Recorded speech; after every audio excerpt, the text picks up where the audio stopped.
municipality, the Republic of Uganda. The city of Kampala, Republic of Uganda. 4, Jinja City, the Republic of Uganda. 5, Dangriga Town, Belize. 6, Mwanza City, the United Republic of Tanzania. 7, Melekeok State, the Republic of Palau. 8, Dire Dawa City, Ethiopia.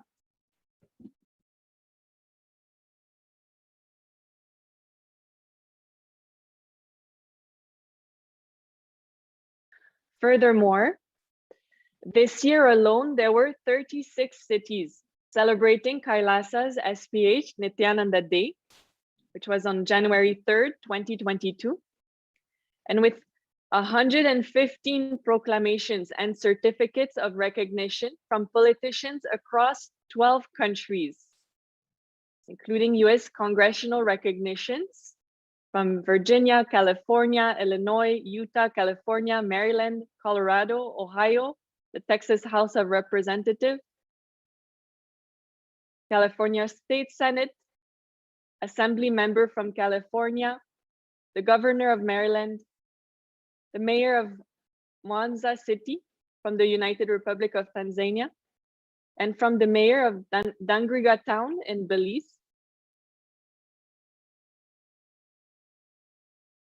And this is all being made possible by someone who himself has faced the double-edged sword, literally and figuratively, of both genocide and genocide denial, a being who has not only placed his life at risk, but sacrificed his good name for the protection of Hindus. The 1008th living incarnation of Paramashiva, a leader, a peace builder, and religious freedom defender, who is the president and the sovereign of the sovereign state of Sri Kailasa, the supreme pontiff of Hinduism, Bhagavan Jagatguru Mahasannidhanam, His Divine Holiness, Bhagavan Nithyananda Paramashivam. And there's a beautiful scripture reference from the Bhagavad Gita, chapter 4, verse 7 and 8. And it says, Yada yada hi dharmasya glani bhavati bharata abhyuthama dharmasya tadatmanam shujamyaham paritra naya sadhunang vinashe cha dhuskritam dharma sangsta pamanate sambhavami yuge yuge. And it translates as, whenever there is a decay of righteousness, O Bharata, and there is exaltation of unrighteousness, then I myself come forth for the protection of the good, for the destruction of evil doers. For the sake of firmly establishing righteousness, I am born from age to age. So what can we do? What corrective actions, steps can be taken? Echoing the powerful message of the Supreme Pontiff of Hinduism at the global conclave of an ancient traditional celebration of unity, peace, courage, Thaipusam on January 18, 2022. The Supreme Pontiff of Hinduism said, "It is time we no longer allow ourselves to be silenced by the powerful forces trying to silence us. It is time consciously we, the people, we, the humanity, reclaim our indigenous lifestyle traditions. It is time non-violence, conscious coexistence need to enter into all of our thought currents, our way of living.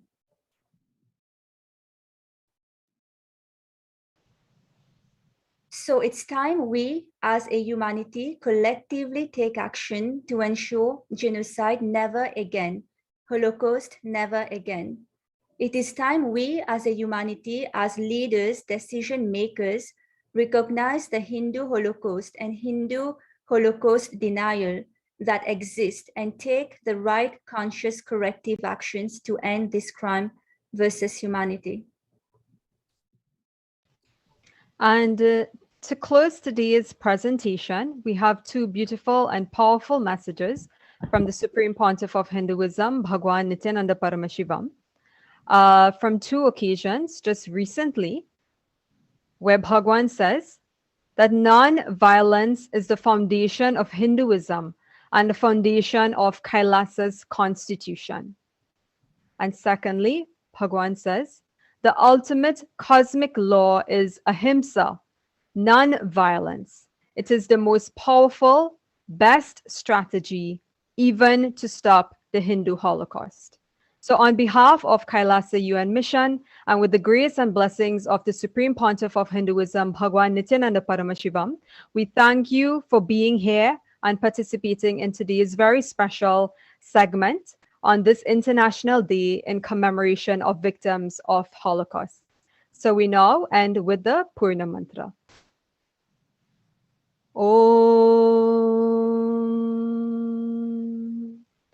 Purnamada Purnamidam Purnat Purnamudachyate Purnasya Purnamadaya Purnamevavasishyate Om Shanti Shanti Shanti Harihi Om Tat Sat Sarvam Bhagavat Shri Nithyananda Paramashiva Parukar Pranamastu Om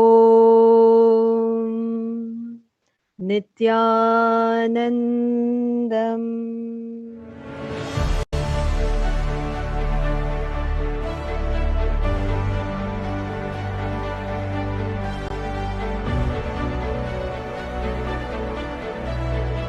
I am your Guru. I will make you enlightened. It's my commitment.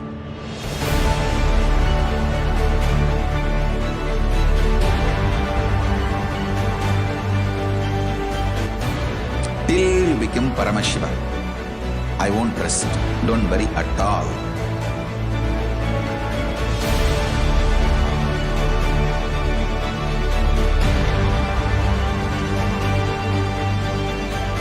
To all my disciples, I give you this as a boon.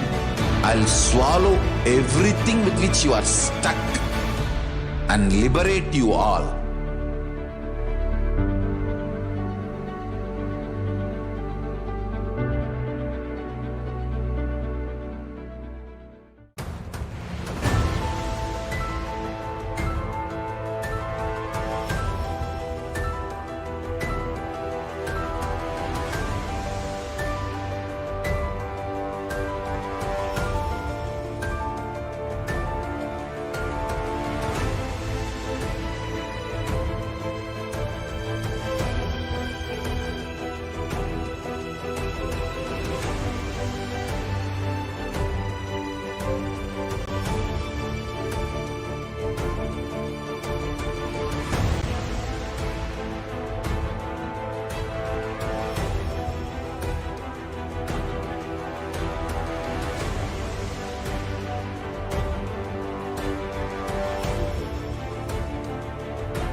Greater signs of life can be realized with a greater ability to visualize.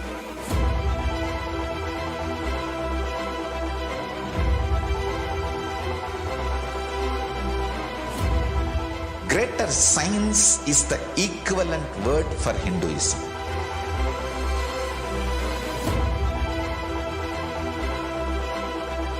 When you understand the greater science of life, greater courage, more possibility, more fearlessness, more joy, more bliss.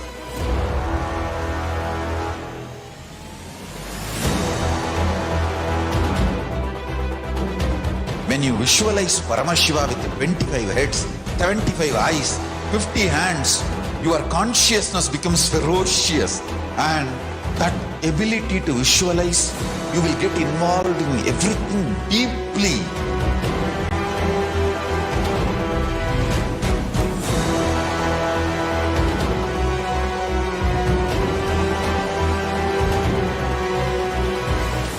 Involved people are the most delicious, most sweet, most beautiful, most juiciest beings of planet Earth.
The moment you decide, your consciousness is the supreme identity you have. You will not empower your depression, your frustration,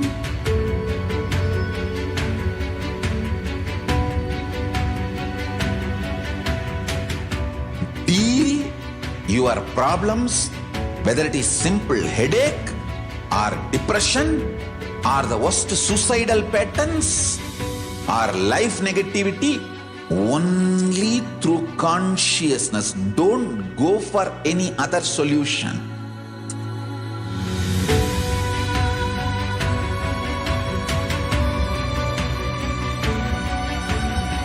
Don't keep stupid, toxic, life negative struggles inside.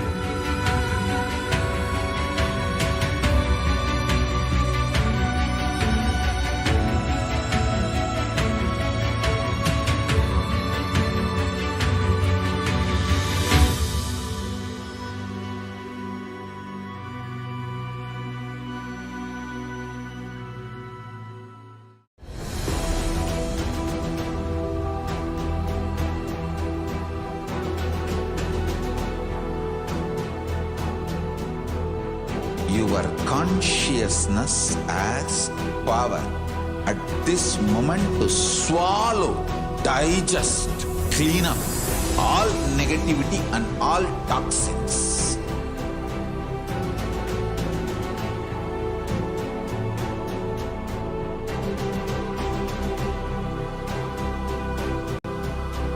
Develop a powerful will persistence.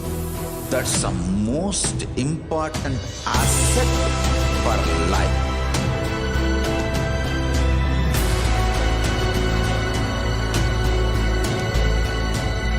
I am not giving you some life positive blah blah. I am giving you the facts of life. I am triggering your consciousness.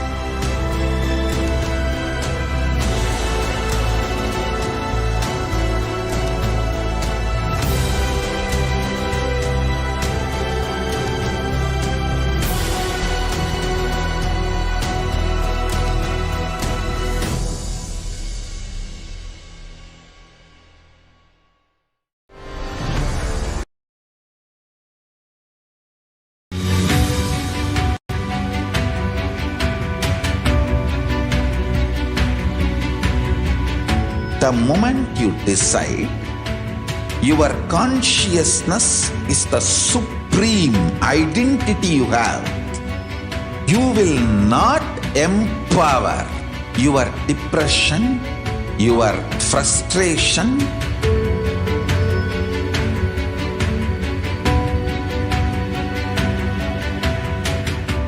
deal your problems, whether it is simple headache or depression or the worst suicidal patterns or life negativity, only through consciousness. Don't go for any other solution.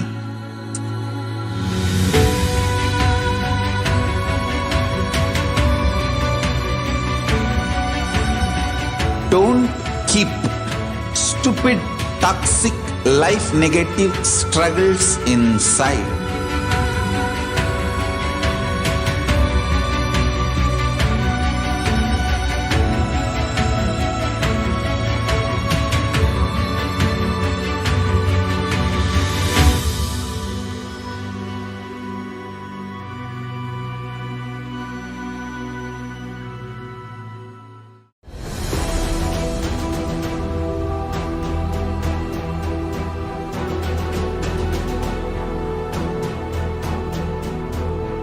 Your consciousness has power at this moment to swallow, digest, clean up all negativity and all toxins.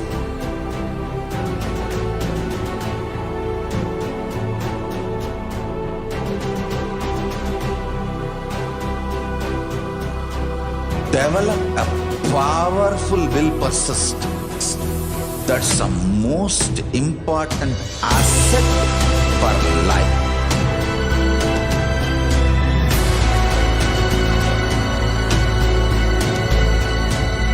I am not giving you some life positive blah blah.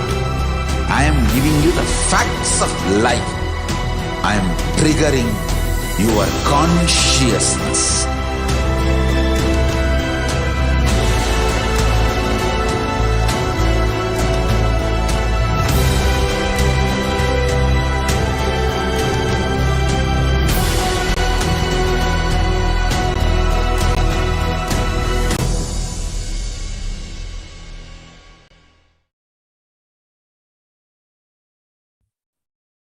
Yes.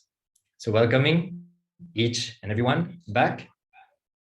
Let us enter into the next segment of this program, the glimpses of the glorious past on the 27th of January.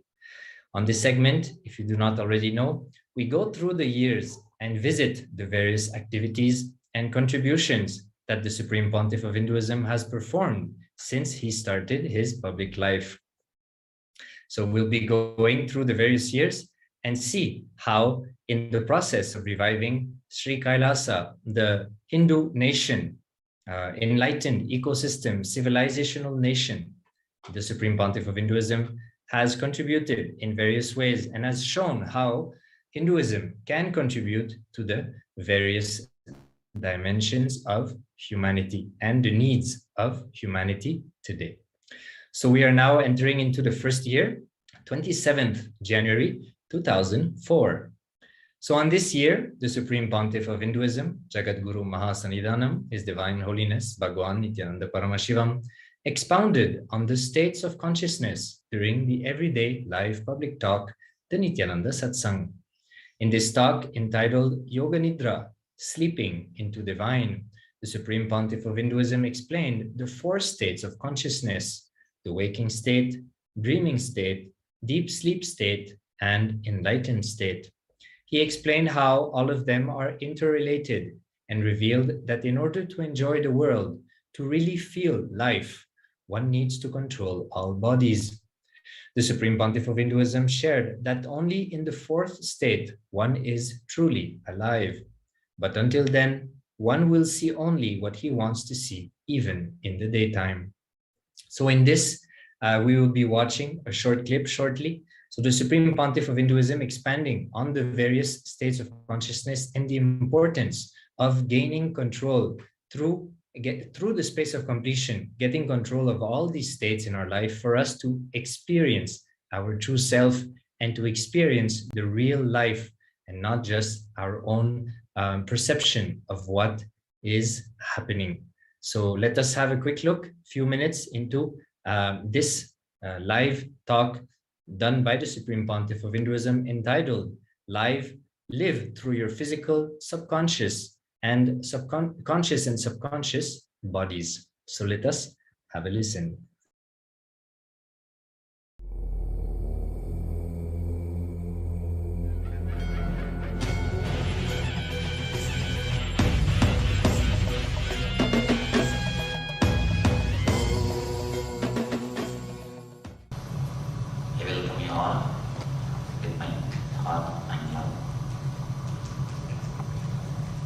A small story. One day early morning, a Zen Buddhist master is an enlightened man. He woke up from the bed.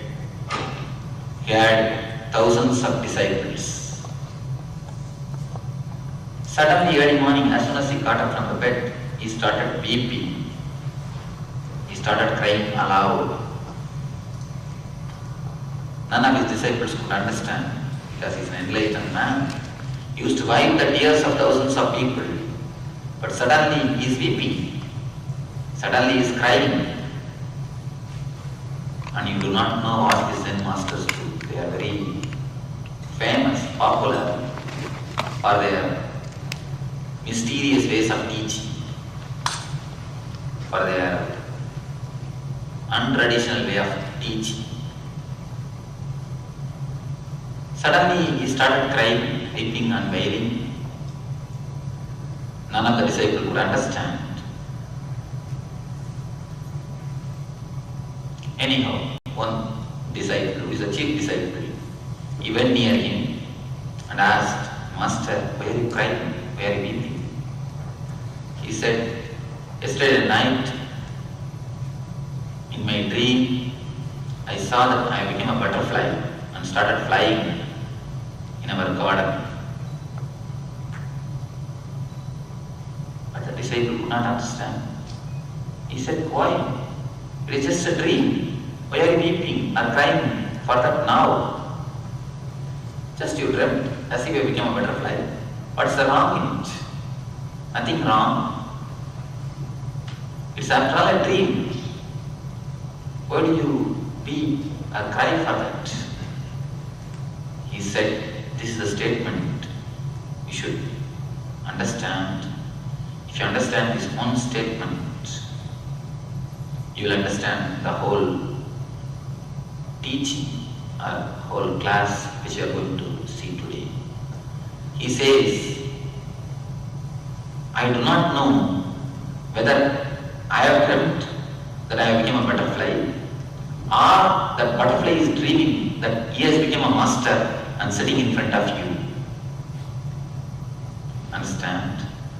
I do not know whether I dreamt that I became a butterfly or the butterfly is dreaming now as if it has become a master and it has got so many disciples.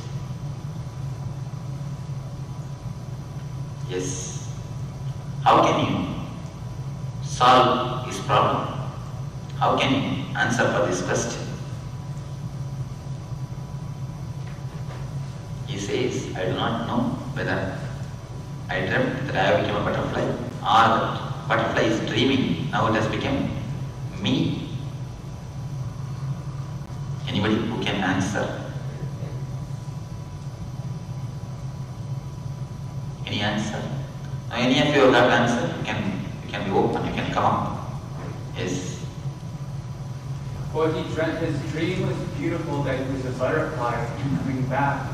He was depressed because he was coming back to the reality of what his life was really all about. No, what I am asking, whether the butterfly is dreaming that it has become a spiritual master, or the master is dreaming, master has dreamt that he has become a butterfly. Which is truth? If a person dreams, he's the one who talks about the dream. But the person who appears in his dream would not talk. No. In the dream, when he is butterfly, he may be thinking, oh, I dreamt last night that I became a Zen master and I had so many disciples.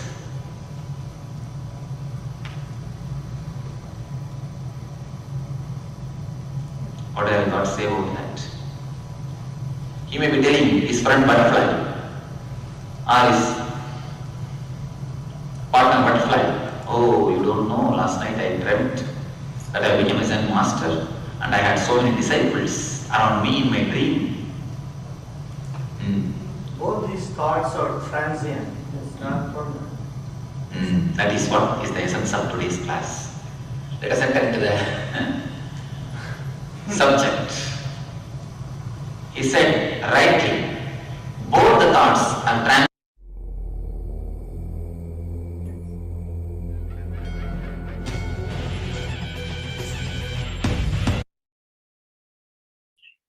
Yes, you have seen the wonderful video where Supreme Pontiff of Hinduism clearly explained about the 5 states of consciousness the 4 states of consciousness, and he revealed that one has to control all the 4 bodies if he wants to enjoy the real life. Only if we achieve the last state, the enlightened state, till then the human body, the human life has to go through all the mayas, whatever has to go. And we're going to have a deeper experience of 20 bases of consciousness Supreme Point of Hinduism going to give in this upcoming Paramashivoham also, which is going to happen in the coming March 1st, the starting date of Shivaratri.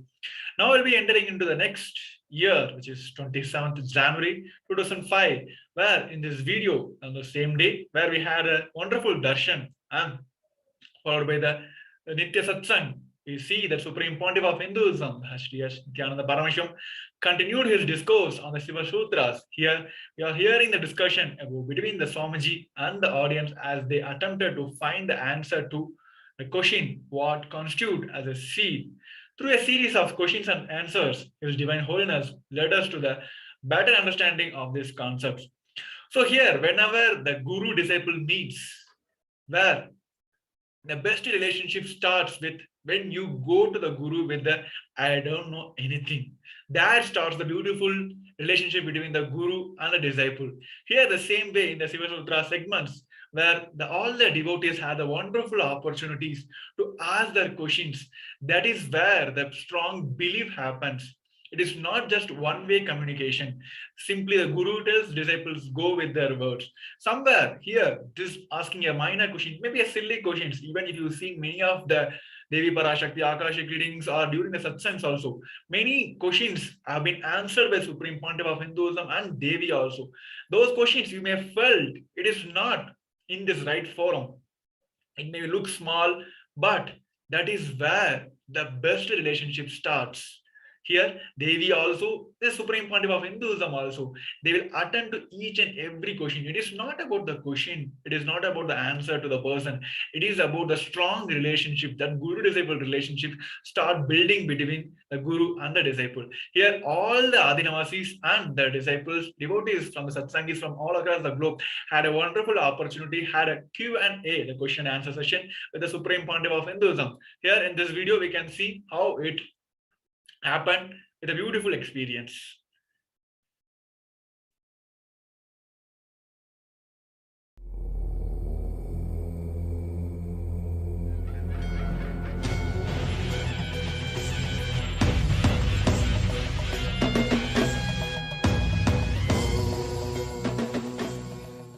Next question or next doubt.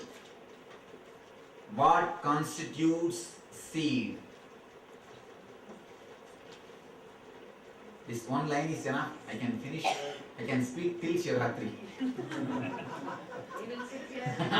I can speak till Shivaratri. Because this is the ultimate doubt. This is the ultimate doubt. She asks, Devi asks, what constitutes seed? All of you know you are Atman. Atman is your true nature. You are the ultimate energy. Whether you believe it or not, accept it or not, realize it or not, you are God. All of you know that. You have memorized it. Because again and again I repeat. But you know one more thing. You suffer. You have body, you have mind, you suffer.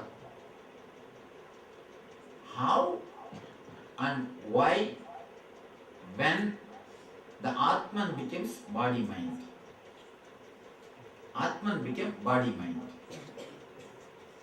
How, when, why the Atman became body-mind?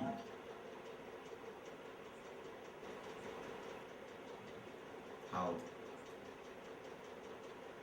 When? Come out with answers.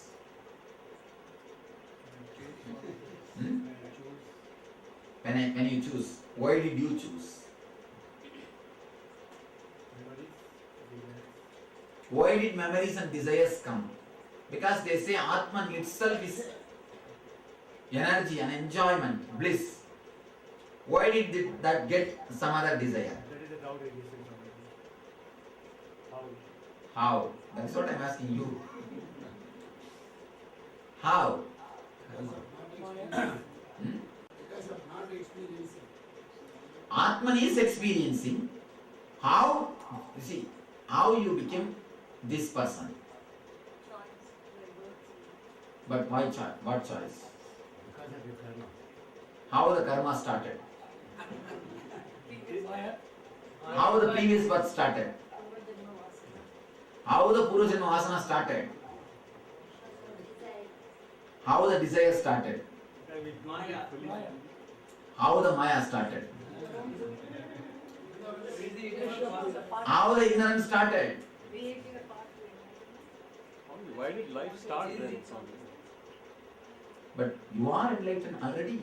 You were enlightened. It's only a drama. It goes back to when life started. Why drama started? Who wanted? God, Maya. And you and Shiva is one and the same. Then how? If you knew that. How the illusion started? How the ignorance started? Shiva is only playing there like this. Why Shiva is playing? He wants to amuse himself. Swamiji, that is the He wants to amuse himself. So if you are Atman, you have all possible amusements. Why do you want some more amusements? Means you are bored. Then how can you say you are Atman? How can you say you are bliss? Then again the state which you are going to reach, you need some more amusement. Better carry some of your amusement things. It goes back to why is there even physical life? That is what? Why? That's what I am asking. To understand the Atman. Why should you understand? You are Atman. Why should you understand Atman? Experience the Atman. You were Atman earlier. Why should you experience? Consciousness enters you. Why consciousness enters into you? Consciousness is supposed to be all-pervading, omnipotent, omniscient, omnipresent. It goes back to why there is individual consciousness and super consciousness. That is what? Why there is individual consciousness and super consciousness? Huh? Huh?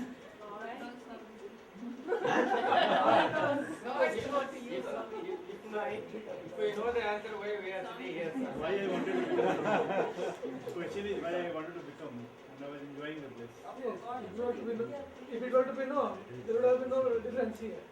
Energy needs action. Energy needs action. New theory. Please don't create new philosophies. The next generation will start cursing you because they have to read one more philosophy.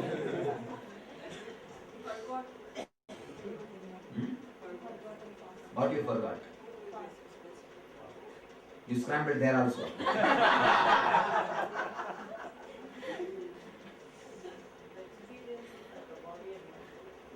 How will you forget if you are Atman?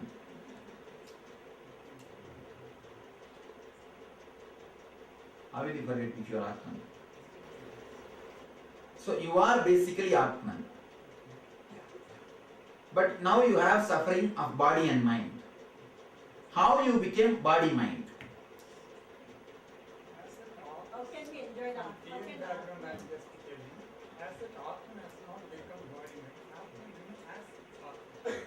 Then why do you have suffering of body-mind? Okay, why do you suffer if you are supposed to be Atman?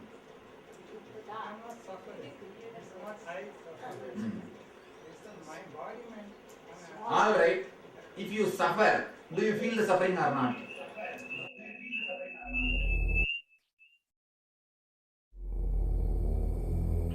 Yes. Nithyananda, I think everyone is very much puzzled with the questions from many of the devotees. Still, if you are finding for the answers, we request everyone recommend to, you can head over to Nithyanandapedia.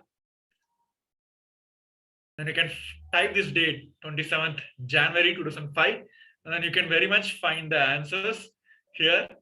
And you can many more, all the glories, all the videos will be uploaded in the Nithyanandapedia, the upcoming events, everything is uploaded in the Nithyanandapedia. You can easily head over to Nithyanandapedia.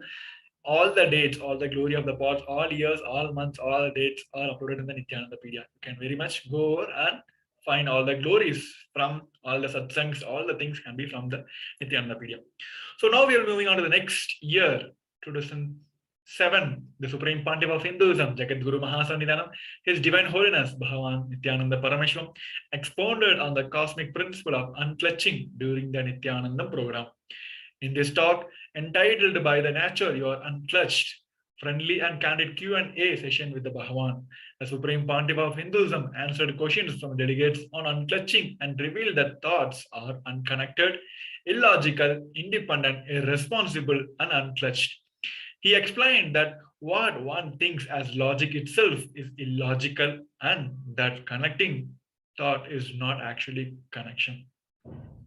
If you see this one of the beautiful video from the Supreme Pontiff of Hinduism, Be Unclutched, it is in 2 volumes. You can find it in the Nithyananda official channel, Kailasa HDH Nithyananda. I have heard from many devotees, many peoples who got connected to Swamiji just because of that one video, because the whole world got stuck in one Maya. We always clutch our thoughts, like we connect our thoughts, and then at the end of the day, we'll feel like somehow all the illogical thoughts, we make our own root, own branch, and then we'll make it as a whole tree, and then we'll struck with the tree. But here, Bhagavan has cut each and every root has, and he told each one is illogical, independent, and then you can nicely play with it. So that 2 video literally changed many of our lives. I mean, for me, even now, it is never become that video is like, okay, I experienced the whole thing. Even now, if you go sit with that one video, you will feel that ultimate. You will feel like this is what the real life is. This satsang also, there's a beautiful Q&A which happened between the satsangis, all the delegates from all over the country, which happened in Adi Kailasa. They had a beautiful session with the Supreme Pontiff of Hinduism.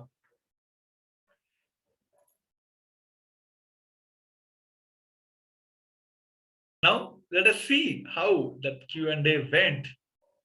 Let's see the video.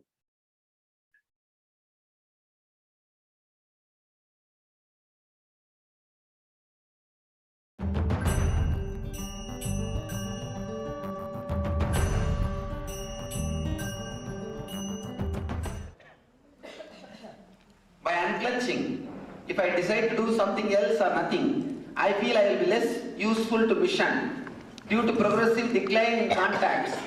Out of sight, out of mind. This is my concern. Please comment. Next question. My mission is to make you unclutch. Nothing else. Let it be very clear. I am not a missionary. I am not a missionary to do anything else. My mission is to make you unclutch. One more important thing. By unclutching, if you don't support the mission, you should not support. See, let me be very clear. Many people involve themselves into my mission for various reasons. For various reasons. If you unclutch, because of that, if you are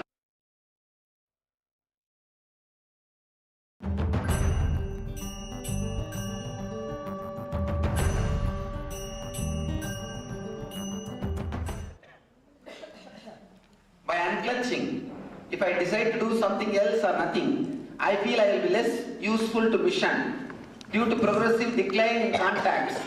Out of sight, out of mind. This is my concern. Please comment. Next question.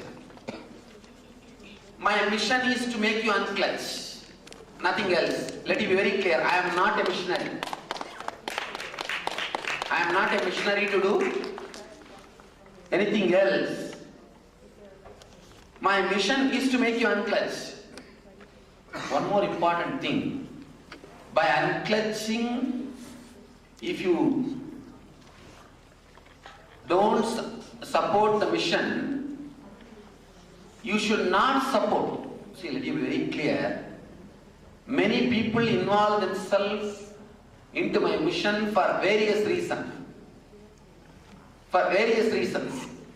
If you unclutch, because of that, if your involvement is less, or you being productive to mission is less, never bother about that.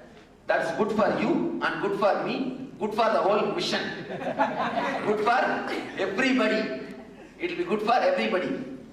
If you are being productive to the mission is due to the enlightenment experience which you had, satori which you had from this unclenching truth, that will be the right help, that will be the right service. So I feel, if you completely imbibe the truth which I am teaching, that will be the greatest service for the mission. Is it possible to be still doing what I am doing and still live an extraordinary life in an ordinary way? One thing, I cannot assure it will be possible for you to be doing what you are doing after February 7th. That I can't assure. I can assure that in NSP, ASP and DSP and all those things, somebody has written a letter. Self, ego, mind are put together with a shaft created from thoughts. Thoughts are independent, unconnected, random and illogical. Ahankara versus mamakara conflict causes the problem. All of these you have covered with LBP and NSP. What is new? Writing down the thoughts also we did in NSP. What is new? I'll tell you before the February 6th. Whoever has put this question, guarantee this fellow will not be same again. You fellow, you will not go back and do your routine. Live your life. You put the question? Khan. Doctor?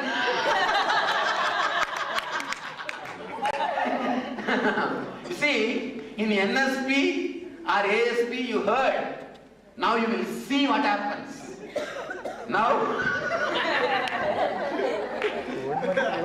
actually I had my eye on him already. Now, without even knowing that I already blushed. Now nothing can be done. Now it is between you and me. Whether I am successful or you are successful, let us see.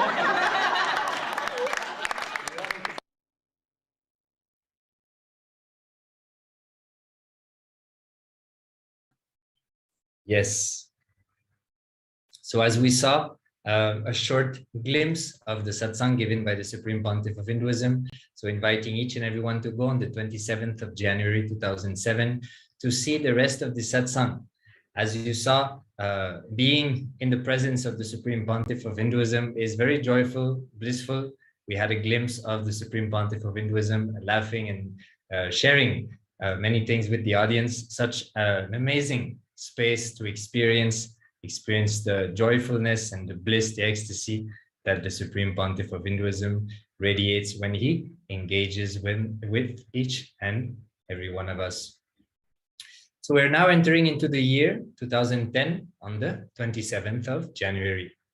We can see glimpses of the Supreme Pontiff of Hinduism conducting the Kalpataru program in Baroda, Gujarat, India. So we have a few pictures here. As we, if you guys have seen this segment in the past, the Supreme Pontiff of Hinduism travels a lot. He travels to many places around the world and also within India.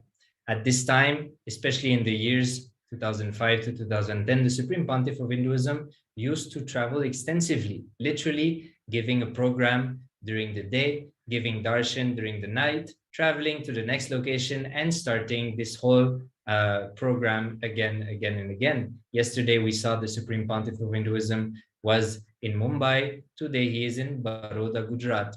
So the Supreme Pontiff of Hinduism conducting the one-day Kalpataru program. The Kalpataru program is a program where the Supreme Pontiff of Hinduism reveals the science of how to manifest our desires. The Supreme Pontiff of Hinduism not only shares and gives the science to the participants, but also guides them through various processes, and at the end of the day, gives them an individual energy darshan. So the Supreme Pontiff of Hinduism literally does not leave his seat, his asana, the simhasana, until each and everyone receives the individual energy darshan. That is the commitment that the Supreme Pontiff of Hinduism has towards each and every one of us. It is not like a scheduled program and once you reach the time, it is over. No.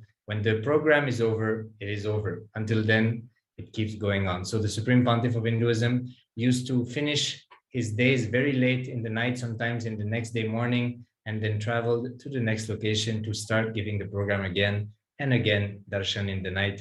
And like that, he traveled the length and breadth of India, enriching people as much as he could. The Supreme Pontiff of Hinduism has shared that one of the biggest blind spots in Hindus and Hindus in the past hundreds of years is the fact that the enriching and the causing others reality dimension has been forgotten. And that is why, due to the persecution, Hinduism has lost a lot of ground and is now endangered of disappearing. So the Supreme Pontiff of Hinduism is working intensely to make sure that the authentic Hinduism does not disappear from planet Earth. The Supreme Pontiff of Hinduism also shared that if Hinduism disappears from planet Earth, life itself will disappear. That is why it is crucial to stand for Sanatana Hindu Dharma, stand for Hinduism, and protect it by reaching out to people, enriching them, and making them experience how authentic Hinduism can fulfill the various dimensions of their life, fulfill the various desires that they cherish, and help them to live a more healthy, more powerful, and more blissful life. So here we are having a glimpse of the Supreme Pontiff of Hinduism doing just that. Yes, now we'll be moving on to the next year, 2011, 27th January. The living incarnation, the Supreme Pontiff of Hinduism, Jagat Guru Mahasannidhana, His Divine Holiness Bhagavan Sri Nithyananda Paramashivam, reveals more of the secrets expressed by the Patanjali Yoga Sutras, following by yesterday's discourse on revealing the light within. After the mind covering is removed, after the veil which covers the light is removed, your mind becomes ready to express all it carried inside. So your mind is everything. You don't know the power of your mind. It can create anything you want, just like how it can create a dream, fall into your unconscious state and start dreaming. Here, in this today's Nitya Satsang on the day of 27 January 2011, Supreme Pontiff of Hinduism expanded the discourse on revealing the Patanjali Yoga Sutras. He explained about how, after the mind covering is removed, how the veil which covers the light is removed, your mind becomes ready to express all it carries inside. So when the huge storm is gone, how the land will be like completely clear. Here, the same way, whenever your mind, whatever is things, the incompletions, your pains, sufferings, all the things which covers your very own mind, and it will, all those things will play a multiple role when you are taking decisions. All the dilemmas, delusions, maya, which all got struck. Moment you clear everything, you will feel like real life is there in front of your screen, front of your life. So here, what is happening in Paramashivoham, all the inner awakenings, all the Kalpatarus, or even if like one day webinar you attend with the Supreme Pontiff of Hinduism, it is in his presence. Whenever you have a Naina Diksha, it is like that moment when you come and sit. Before that, you will have a different world altogether. You'll be struck with Maya, pain, suffer, fear, greed, all the delusions. But at the moment you come and sit in front of your digital screen, and the moment you see the Swamiji, where he literally clears all the layers and layers of things which you got struck. So that is why always we feel like after attending satsang, you'll be like something goosebump will happen inside, something is just trickling, which will go inside. So that is not nothing bigger in like, maybe like we can call it as multiple consciousness, something like that. But literally he is clearing all our delusions in our life. So making it our life very easy way to live. So here he also expanded that how the mind has so much power in our life. The moment we clear all the obstacles, we'll be able to manifest everything we want in our life. Like how the mind has able to manifest the dream, what we desire, what we want in our, maybe like in the even the night. So same way here, our mind has the capability to manifest whatever we want. So just we need to align and clear all the incompletions and unconscious behavior in our life.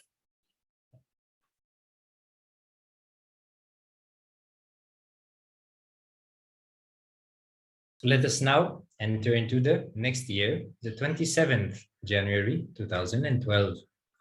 The Supreme Pontiff of Hinduism expands on the Bhagavad Gita, where Bhagwan gives beautiful instructions to Mahabaho, which is the name given to Arjuna, meaning the mighty armed one. O Arjuna, establish yourself in consciousness, understand the power of discrimination, and conquer the desire and enemies both at a time. When you wage the war and destroy the enemies, you will come to the desire to be a king also.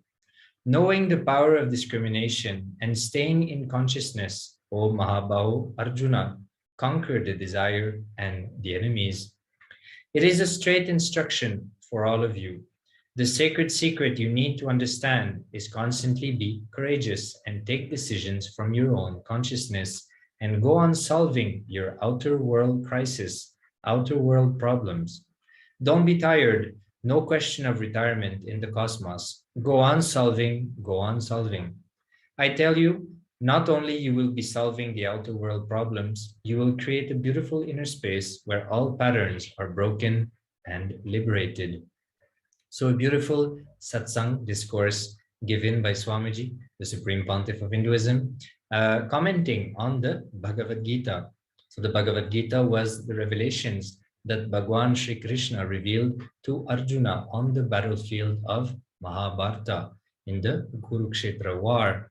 So the Supreme Pontiff of Hinduism, being an incarnation of Paramashiva, is expanding on all these beautiful scriptures and mapping the sacred truths revealed in these scriptures in the way they are meant to be understood, and also in a way that we can understand it easily, user-friendly for today's humanity, for each and every one of us, with the mind that we have created for ourselves in today's world.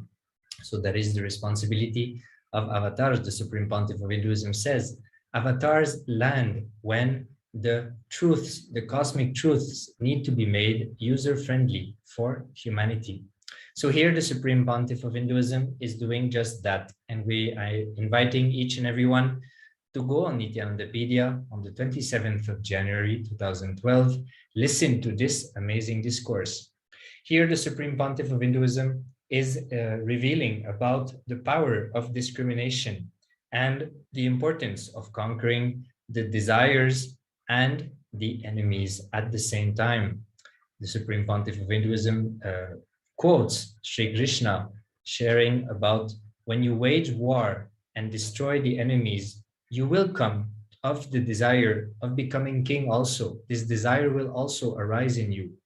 Knowing the power of discrimination, stay in your consciousness and conquer both, conquer the enemies and conquer the desire of becoming king as well.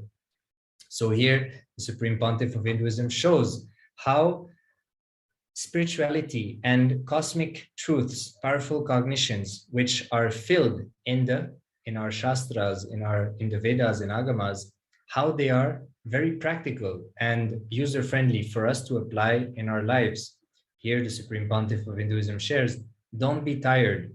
Keep using this consciousness, this powerful cognition, and solve your problems, the problems you face in your life. And as you do that, you will realize that not only you're solving the problems of the world, but you're also creating a beautiful inner space within yourself and creating a beautiful outer space around you. And this is how patterns are broken and we experience liberation. So again, inviting each and everyone to go listen to this discourse and receive these powerful cognitions directly from the Supreme Pontiff of Hinduism. Now we'll be moving on to the next year of 27th January 2013. As part of the morning satsang and Nitya satsang, the Supreme Pontiff of Hinduism, Jagadguru Mahasannidhanam, His Divine Holiness, continues his examination of Kathopanishads. Any knowledge you imbibe, you become that. When mind becomes subtle and subtle, knowledge itself becomes experience.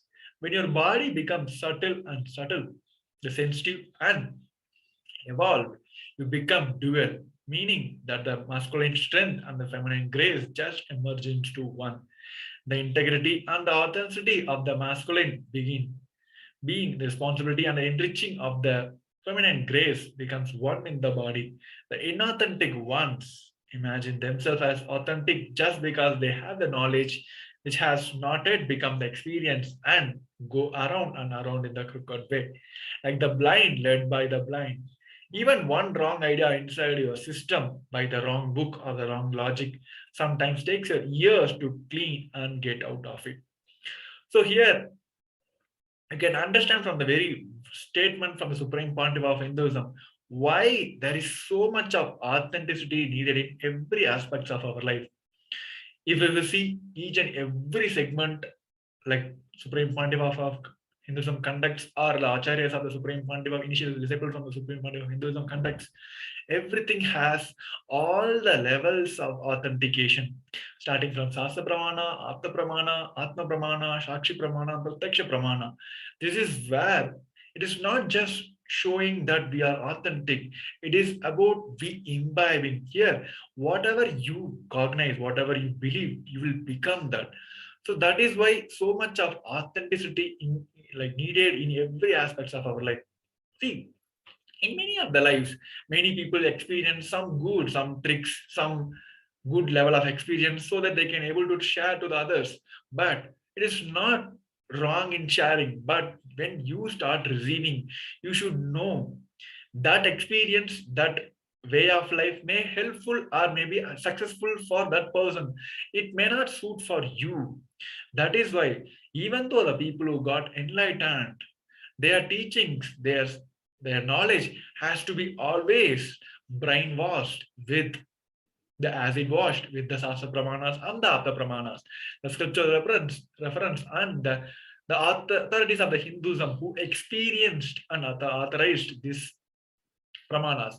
That is why so much of authentication is very much needed in each and every steps of our life. Here in this satsang, where the Supreme Pontiff of Hinduism examines the Kathopanishad, he said, any knowledge you imbibe, you become that. When your mind becomes subtle and subtle, knowledge itself becomes the experience. When you go on experiencing this subtleness in your life, your very knowledge itself will become the experience. When your body becomes subtle and subtle, the sensitive and evolved, you become that dual, meaning that the masculine strength and the feminine grace just emerge into one. The integrity and the authenticity of the masculine being and the responsibility and the enriching of the feminine grace, the four tattvas for the very life. It will just be evolved in your life. It will become, it's no more a knowledge for you. This integrity, authenticity, enriching and responsibility, it won't just sit in your life as a knowledge. It will start becoming your experience. So inauthentic ones imagine themselves as authentic just because they have the knowledge which has not yet become the experience and go around and around the crooked way. So in many of our life, we have heard many people who come and share our their knowledge, but it never become experience in our life because they never experience it.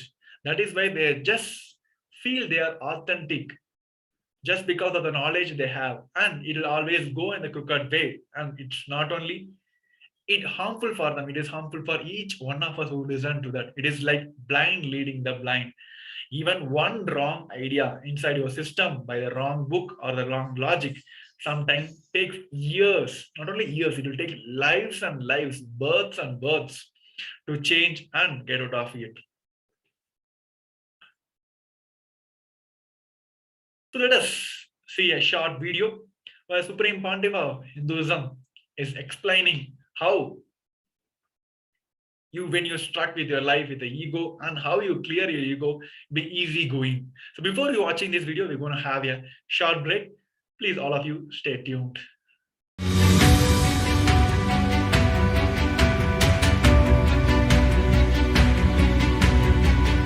The moment you decide, your consciousness is the supreme identity you have. You will not empower your depression, your frustration,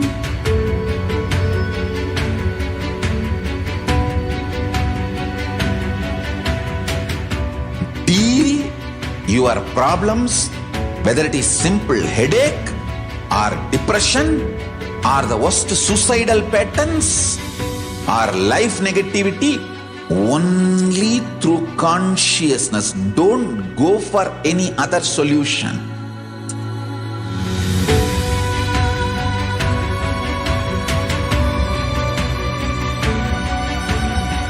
Don't keep stupid, toxic, life negative struggles inside.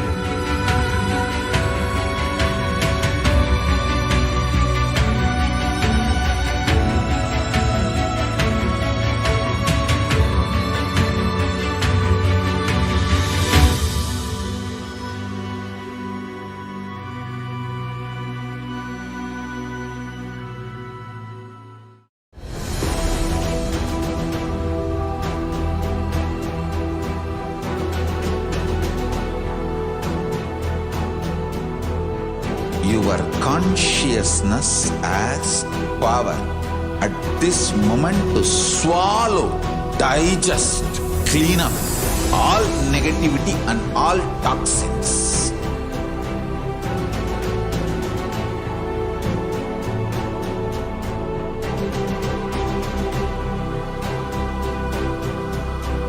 Develop a powerful will persistence. That's the most important asset for life.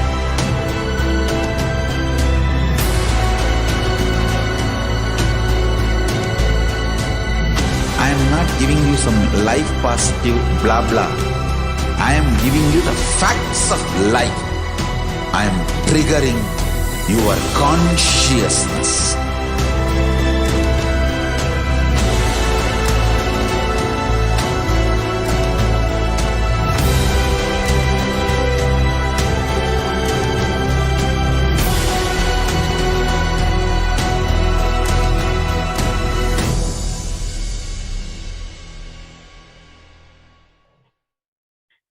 Yes, Nithyananda everyone. Welcome back to the Glory of Past segment. Now we'll be moving on.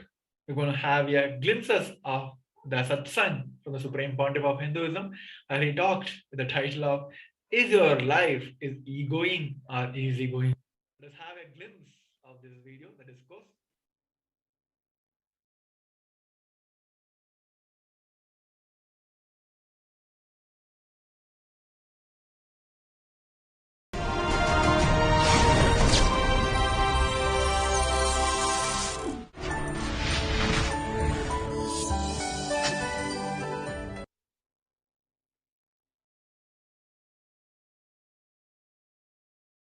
Next is brow center. The center located in eyebrow region. Listen. Yesterday we worked on mamakara.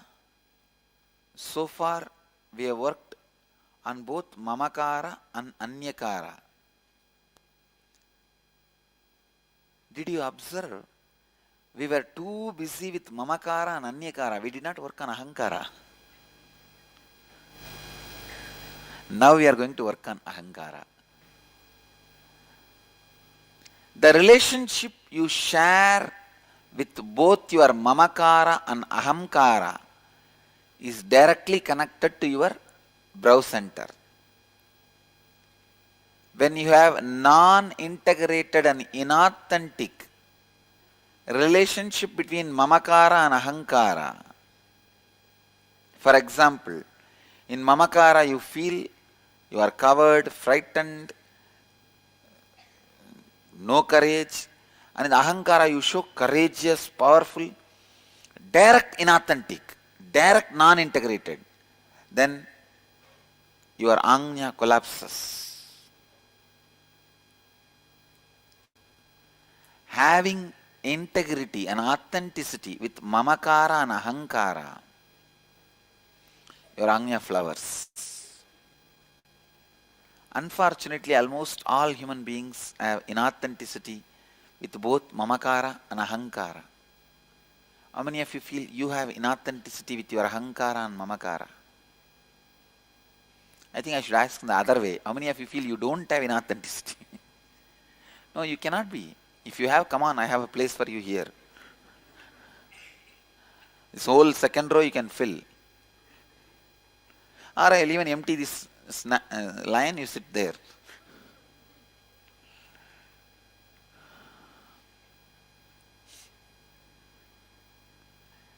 This seat is not that comfortable seat, understand? How many of you are greedy of this seat? Lot of responsibility, understand? Huge responsibility. Even the snake, when it bites you, it will tell, you gave me the poison, what can I do? I can vomit this only to your feet. You give me nectar, I will vomit nectar. The Kalinga, that snake, tells Krishna, after trying to kill Krishna, this fellow tells, I vomited poison true, but you gave me that only. Means, for everything you become responsible. Listen. Inside you, you always believe yourself lower than what you are. And outside you, you always project yourself higher than what you are. How many of you are able to cognize this?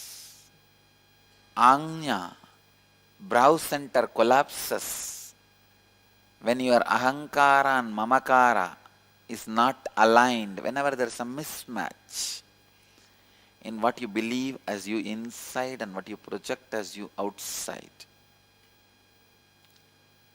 It is like a sharp sword having both sides rubbing you constantly. When there is an inauthenticity between your mamakara and ahankara, both sides it is painful. Do you see? Inside also it is painful. Outside what you project, because nobody believes it, it is painful. How many of you are very clear that whatever you project, people are not believing? Raise your hand. It's very painful, do you know? You project something so sincerely, seriously. Almost like 10 days you work hard and make a beautiful flower arch. Suddenly somebody comes and tells, hey, fool, all these flowers have withered away 10 days before, you did not see up. You are arranging, so busy in arranging. By the 10 days you came to the lower part and you say, wow, I have done a flower arch. Somebody comes and knocks at you, the back, and says, see up. 1 week before it all withered away. Only then you say, oh God, what I try to project is not happening.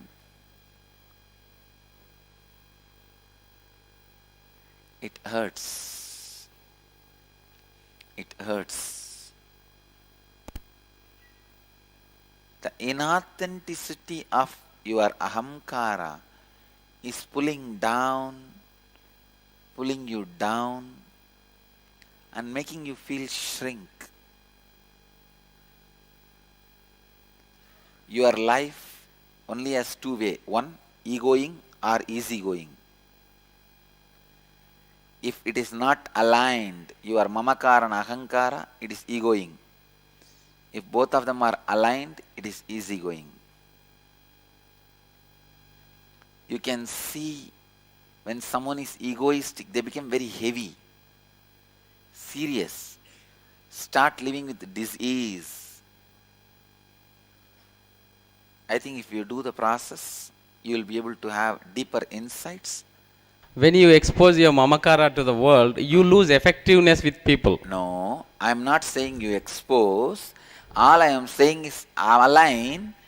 See, what your ahankara you project, internalize that itself and make it as mamakara. That's all. So I am not saying project mamakara to ahankara. Project ahankara to mamakara. Oh, whatever I project there, I just believe myself. Yes. Okay. That is easy. Listen. Scan your whole life and identify the specific aspects of your ahankara which leaves you with conflicting experience with others in your life.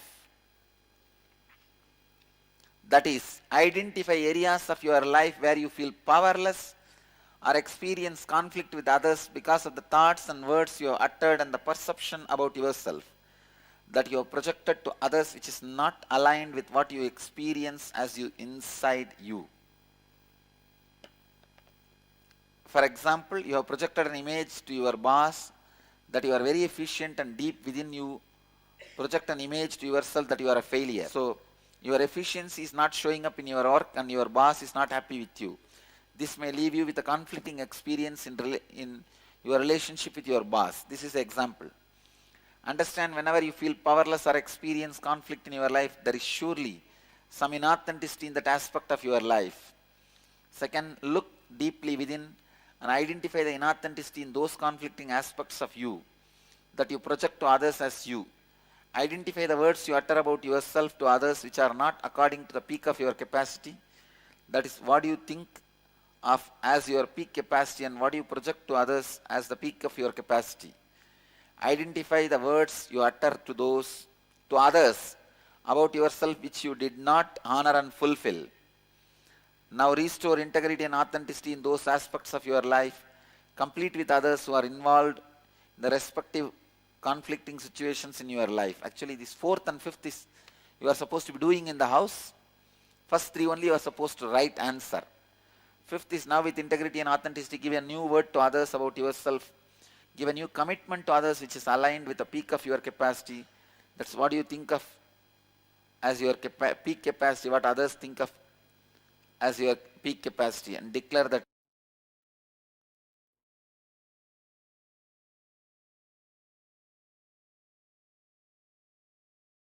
Yes.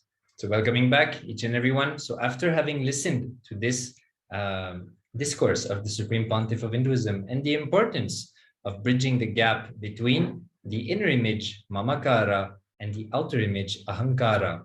So like the Supreme Pontiff of Hinduism explained to one of the participants, it is not about you projecting your Mamakara to the world. You just have to project your Ahankara, your outer image, to your inner image and raise your inner image to that of the outer image. So with this entering into the next year, 27th January 2014. As part of the morning satsang, the Supreme Pontiff of Hinduism gives a new insights on being a seeker. Being a seeker is much more than following a few spiritual practices. Seeking is intellectual wealth. When we have intellectual wealth, we realize that something more exists in the world, something more than we understand. Experiencing that things are possible in our lives is our being level, is Kalpataru. Kalpataru Darshan awakens the fire of possibility in our being. So here the Supreme Pontiff of Hinduism expands on what seeking is, and he defines seeking as intellectual wealth. When the seeking is kept alive in us and grows in us, we start to realize that there is something more to what we know as life. And that is how the beautiful relationship and feeling connection with Paramashiva, with the Guru, starts to happen in our life. We start to experience the space of possibility more and more in everything that we do, in every decision and responsibility we take on. And that is, and the Supreme Pontiff of Hinduism shares that is Kalpataru. When we receive the Kalpataru Darshan from the Supreme Pontiff of Hinduism, that awakens this fire of possibility inside our being. The space of possibility is what gives life to us. The Supreme Pontiff of Hinduism shared, there's nothing impossible. Impossible is nothing but I am possible. I'm possible. So that space of possibility is the purpose of spirituality. And that is extremely practical because only when we enter into the space of possibility, we become successful in every task that we engage ourselves into, in every dimension of our lives in which we infuse life, time, and energy. So the Supreme Pontiff of Hinduism always shares with each and every one of us that spiritual truths are not something separate to what we call the normal practical life. Spiritual truths are extremely practical and they help you to raise yourselves to higher levels and experience a better life for yourself. So inviting each and everyone to go listen to this discourse on the Nithyanandapedia. If you type in this date, 27th January 2014, you will be able to listen to this amazing enlightening satsang given directly from the Supreme Pontiff of Hinduism. Now we'll be moving on to the next year, 2016, 27th of January. The Supreme Pontiff of Hinduism, Jagat Guru Mahasannidhanam, His Divine Holiness Bhagavan Sri Nithyananda Paramashivam, expounded on the cosmic principle prana during the everyday live public talk Nitya Satsang. In this talk entitled 30 Days of Enlightenment, Ishavasya Upanishad, verse number 17, the Supreme Pontiff of Hinduism further decodes the sacred truth of the mantra 17, which is enough to make one live enlightenment when practiced for 30 days. Detailing the step-by-step process for each pada part of this mantra, the Supreme Pontiff of Hinduism, who has lived the death, revealed how every night before sleeping, one can merge one's breath into the cosmic breath, the prana, and remembering the ultimate consciousness. The Supreme Pontiff of Hinduism shared that all the incompletions are tensions and stresses, while all the completions are relaxations and restfulness. He encouraged one to be in restful awareness, sharing that when one decides, let my breathing pattern become one with the cosmic breathing pattern, his or her memory will simply rest in the space of completion. He also revealed further the powerful truth that when one is about to slip into the restful awareness, one should remember what you did to achieve oneness with him. And with remembrance and inner space, one should fall into that restful awareness. It is a beautiful experience, the samyama he gave to experience the death and move beyond the death. Here on the same day, where the Supreme Pontiff of Hinduism gave the beautiful verse and he explained that he quotes the sacred truth from the verse Ishavasya Upanishad, verse number 17. And he also emphasized that when one practices this for 30 days, they can able to live enlightened when they just practice for this one shloka, one sacred truth in their life just for 30 days. He detailed each and every step-by-step process for each pada. There was multiple padas. Each part of the mantra, he explained detail about the step-by-step process. If you want to experience this, remember you can head over to nithyanandapedia.org. You can simply search this date, 27th January 2016. You will be having all the transcripts of the satsang in the same page. Then you'll be having the video also where Supreme Pontiff of Hinduism given the beautiful step-by-steps for each pada to achieve that's living in a state of enlightenment. If you just practice this for 30 days, you will come out of all the incompletions. The Supreme Pontiff of Hinduism revealed how every night before sleeping, one can merge one breath into the cosmic breath, the prana, and remembering the ultimate consciousness. He gave a beautiful process, beautiful steps where we can practice every night before we go into the sleep. Just remember, invoke, we'll get access to the ultimate consciousness just by aligning our breath to the cosmic breathing, the prana. The Supreme Pontiff of Hinduism shared that all the incompletions are tensions and the stress, while all the completions are relaxations and the restfulness. He encouraged one to be in the restful awareness, sharing that when one decides, let my breathing pattern becomes one with the cosmic breathing pattern. Moment you decide that, having this declaration, this sankalpa inside you, that let my breathing pattern becomes one with the cosmic breathing pattern, his or her biomemory will simply rest in peace of completion. So all the day we'll be going through multiple ups and downs in our life, filled with fear, greed, tensions, and stress. Here, Supreme Pontiff of Hinduism clearly categorized that all your incompletions are stress and tensions. All your completions are relaxations and the restfulness. So just by declaring, having this one powerful cognitions that let my breathing align with the cosmic breathing, moment you decide that this ultimately, their experience, the biomemory will simply rest in the space of completion. He also revealed the powerful truth that when one is about to slip into the restful awareness, one should remember whatever you did to achieve the oneness with him. And with the remembrance on inner space, one should fall into that restful awareness. So before the moment you declare that, you'll be able to rest into the space of completion. So before you resting into the restful awareness, you should remember whatever you did to achieve that oneness with him. With that remembrance and the inner space, you should fall into the restful awareness. It will make you more and more just remembering that space, whatever you did, the inner space you did to manifest that oneness with him. It will keep you in a beautiful space, and it will add so much of value to your connection between you and to that space.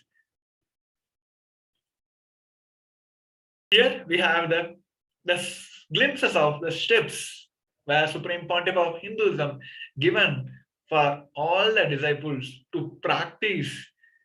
And he emphasized that if you practice this for 30 days, it is easy for you to live in the space of enlightenment. Let us have a glimpse of this video. So as we all know, this video is already available in the official YouTube channel, the Kailasa HDH Nithyananda. You can head over anytime. You can search all the solutions from the Supreme Pontiff of Hinduism in the official channel. Even you can head over to Kailasa Nithyanandapedia. You can just type by nithyanandapedia.org. You can find the link, and then you can find the page also. There are all the discourses, all the satsangs where Supreme Pontiff of Hinduism gave on each and every date of every month of the every year is already updated. You can head over anytime, you can find on the video. This video is already embedded on the 27th January 2016 page of the Nithyanandapedia also. So you can, now we're going to have a glimpse of the video. For the full video, you can head over to the page, and then you can have the full complete process. Let's watch the video now.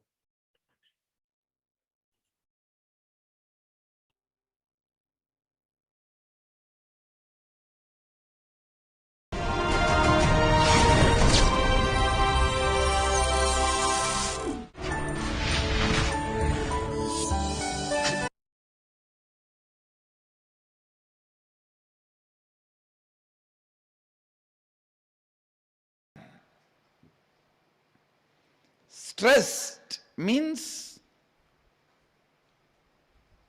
you are confused. You are not clear about what you are supposed to do.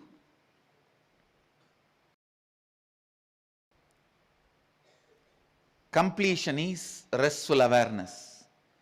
Restful awareness is completion.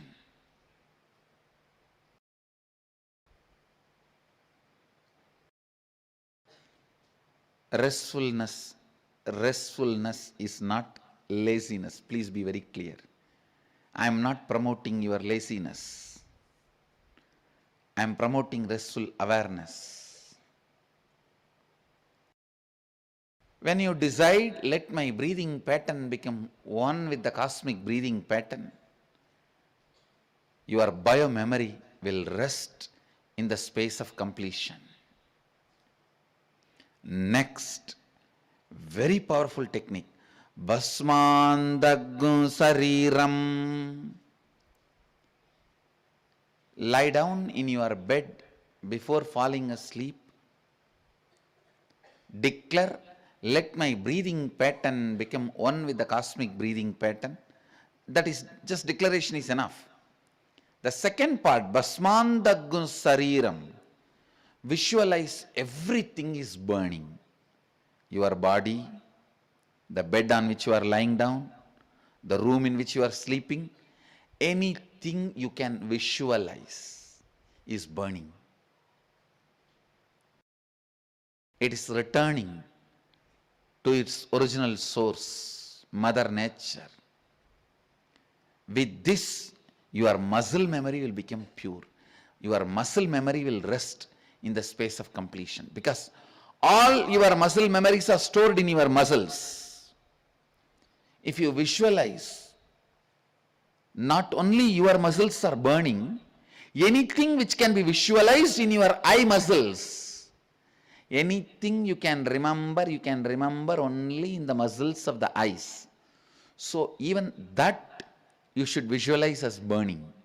That is why I am saying, not only your body, the bed on which you are lying down, the room in which you are sleeping, anything you can remember in and around the room, above the room, moon, sun, anything you can visualize and remember from your muscle memory. Visualize everything is burning. Everything is burning. Getting reduced to ashes. Just with this visualization, fall asleep. You will see your muscle memories will become so clean, so pure. Vayuranilamamritam. The first part which I said yesterday, declare that let my breathing pattern become the cosmic breathing pattern. Hope you would have practiced. Today, practice that and this. Because the first part is only a declaration. It may take just few minutes. The second part is the continuous samadhi. Understand? Somebody initiated by ordinary gurus, gurujis, when they practice some visualization, it is called meditation. I am not just initiating you guys, I am ordaining.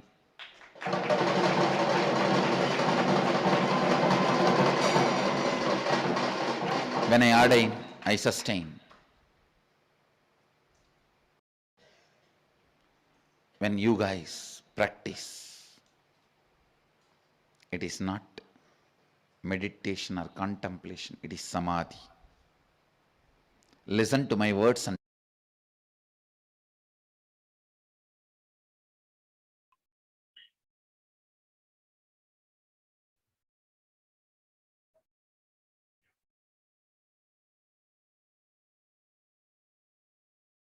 Yes. So let us now enter into the year 2017 on the 27th of January. Here we see rare pictures of the Supreme Pontiff of Hinduism initiating various disciples into the lifestyle of Krama Brahmacharya. So the Supreme Pontiff of Hinduism, we can see a few pictures invoking the presence of Mahakala Bhairava, as he is the one who initiates each and every one of us into the lifestyle of Krama Brahmacharya. So it is a most memorable event for those who received the initiation. Here we have a few pictures as memory of this amazing happening. The Supreme Pontiff of Hinduism reviving the lifestyle of sannyas and giving the Krama Brahmacharya initiation, being the first level initiation into the lifestyle of sannyas. The lifestyle of sannyas is the lifestyle where we decide, we vow to live by the 5 yogic vows and the 4 tattvas. So the 5 yogic vows: Satya, Asteya, Aparigraha, Ahimsa, and Brahmacharya. Satya means living by the truth. Asteya, non-stealing. Aparigraha, living with minimal things. Brahmacharya, living like a god, going beyond the ups and downs and the hormonal gushes of the body. And Ahimsa, non-violence. As well as the 4 tattvas: Sampurti, Shraddha, Upayanam, and Apyayanam. Integrity, authenticity, enriching, and responsibility. So here we can see one disciple, and a picture on the right, one disciple receiving the blessing, the physical touch from Mahakala Bhairava directly, as he declares that from now onwards, he wants to live his life by those vows. So a very amazing happening. And here we are also in the courtyard, in the private quarters of the Supreme Pontiff of Hinduism. We can see Supreme Pontiff of Hinduism in oneness with Mahakala Bhairava on his swing in the Adhikaranandi courtyard. So great memories for each and everyone who were part of that. And luckily, in today's world, thanks to the technology, these moments are captured and can be experienced by each and every one of us online. So inviting each and everyone to go on this day and see the more pictures and whatever content is made available about the happenings of this amazing day.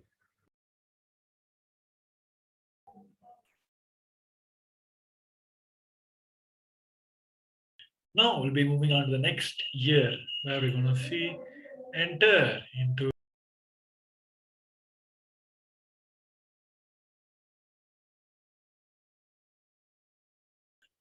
the Supreme Pontiff of Hinduism, Jagadguru Mahasannidhanam, His Divine Holiness Bhagavan Sri Nithyananda Paramashivam, is the visionary to whom his whole revival of Kailasa is made possible.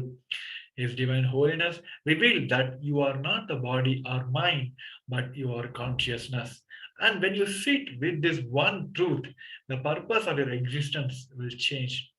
Delegates experience Nithyananda Yoga, which includes the unique feature of chanting of the slokas, which describes the asanas, creating a deep experience. If you take the whole humanity, the majority of the people still believe that we are just bound to this body and mind. That is why their mind plays a major role in their life, and they have so much of attachment to this body. That is why the whole world has the fear of death. But here, the Supreme Pontiff of Hinduism revealed a wonderful truth. We should not call this as a wonderful, it is a basic truth of Sanatana Hindu Dharma. It is not only bound to this Hinduism, it is for everyone. It's a very basic truth that we are not just this body and mind which we carry, we are beyond that, and we are consciousness. Then we may ask why we need to learn more about the body, how we need to know about the prana structure, all the koshas, and why we have to experience all the 20 phases of consciousness, and when we have to be in the space of unclutched so that we can control over our mind, all the stuff. We may have this inner doubt inside. Why we have to do this? See, understand, only if you know about everything, you can master that. Even to go beyond that, you should know what you're trying to move away from your life, and you moving on beyond that. Same way here, moment you understand the life possibilities, the chakras, the energy centers in your body, you can easily able to align to your cosmic structure. Same way here, mind also, you should know, you should very well know about your mind, how it plays. Then only you can easily able to not only control, you can go beyond that to achieve that ultimate consciousness, be in that conscious state where we feel, not only we can experience Paramashiva, we can feel that we are Paramashiva. You can hear from the very statement of the Supreme Pontiff of Hinduism, moment he started the mission of reviving the Sri Kailasa at the age of 16. The first statement, the truth from the Supreme Pontiff of Hinduism is that he didn't came to prove himself as a God. He came to prove each of us as God. That is a statement he still stood for. He's still standing. That is why all this Sri Kailasa revival is to make us experience that we are Paramashiva. So this satsang that he gave on the 27th January of 2018 is with that thought current that we should understand that we are no more a body and mind. We are beyond that, and we are consciousness. When you understand, when you sit with this one truth, the purpose of your very existence will change. So entering now into the year 2020, the Supreme Pontiff of Hinduism, Jagadguru Mahasannidhanam, His Divine Holiness Bhagavan Nithyananda Paramashivam, expounded on the cosmic principle, the knowledge source of Paramahamsa Jnana, is openly available during the everyday life public talk. His Divine Holiness explained that simple integrity to Guru is enough to break all delusion. It makes one manifest extremely powerful truths.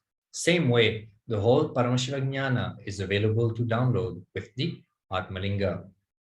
So the Supreme Pontiff of Hinduism here sharing most powerful cognition that simple integrity with the Guru will break all forms of Maya, all forms of delusion in your life, and will allow the remembrance of the ultimate state, the blossoming of the initiation of the Guru into the space of Paramashivoham, I am Paramashiva.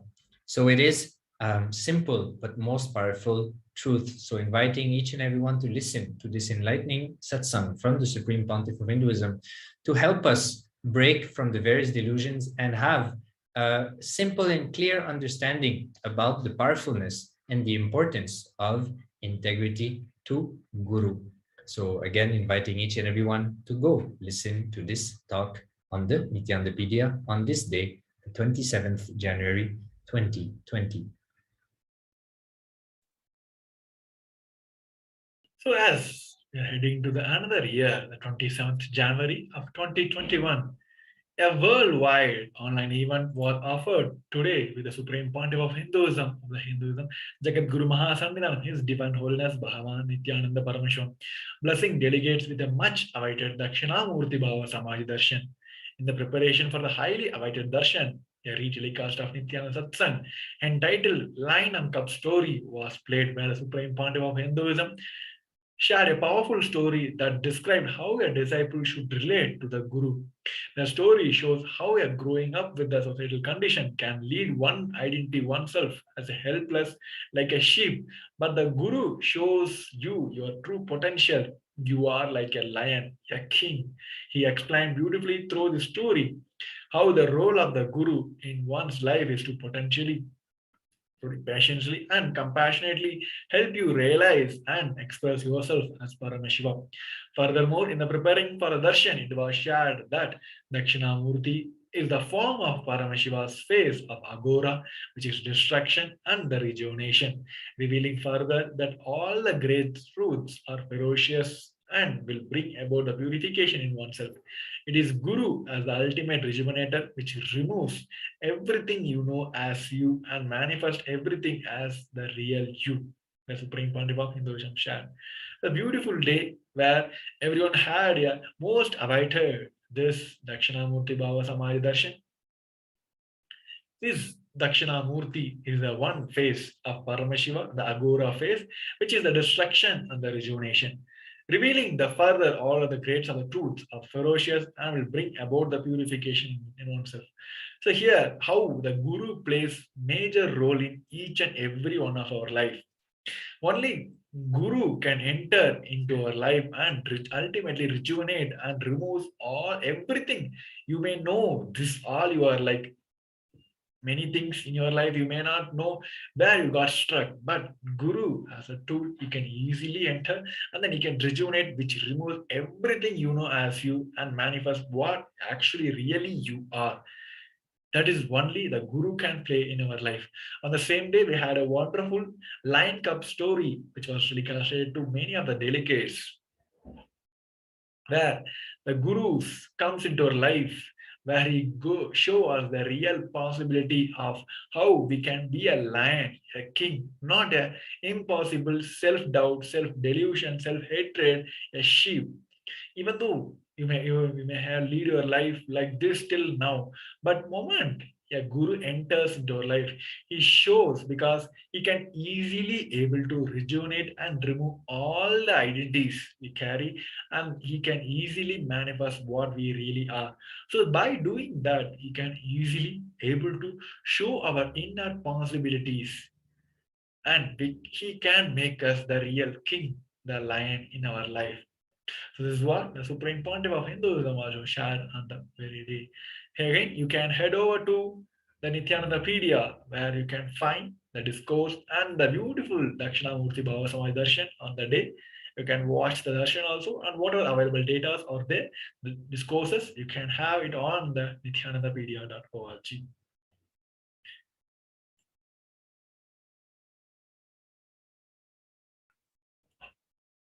So with this, we come to the end of this segment. We're going to have a beautiful satsang upcoming. So before that, we're going to have a short break. Please stay tuned.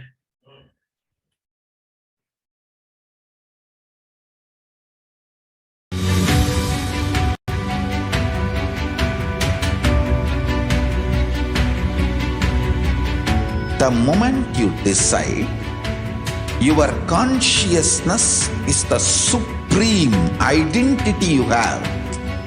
You will not empower your depression, your frustration,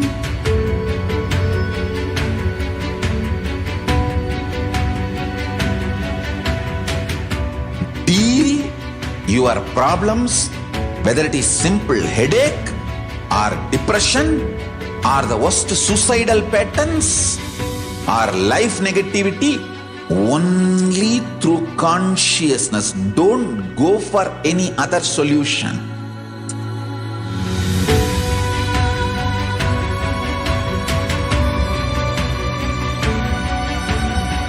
Don't keep stupid, toxic, life negative struggles inside.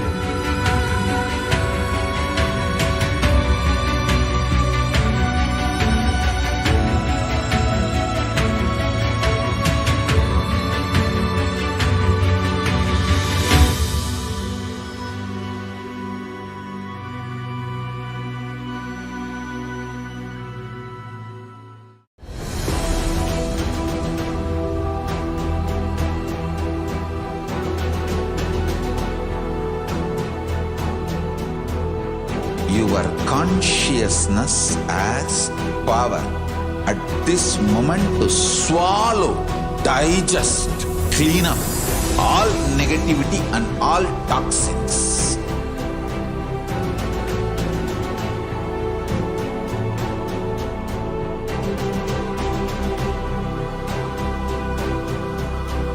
Develop a powerful will persistence. That's the most important asset for life.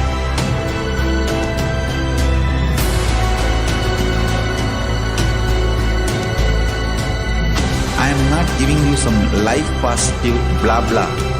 I am giving you the facts of life. I am triggering your consciousness.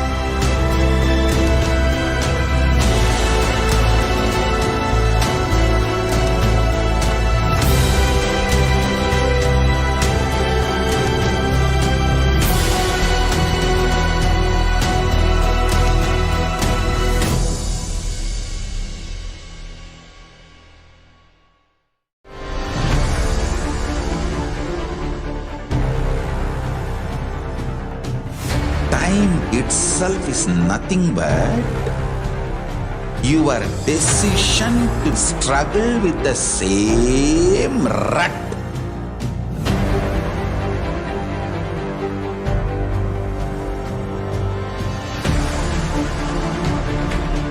Your decision to struggle with the same rut is time, Kala. Your decision to swallow time is Kala Bhairava.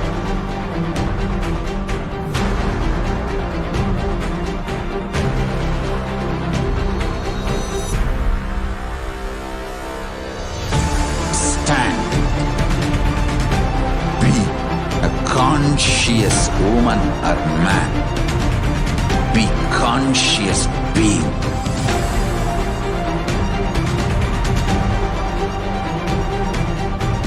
Shrink the time through conscious will persistence.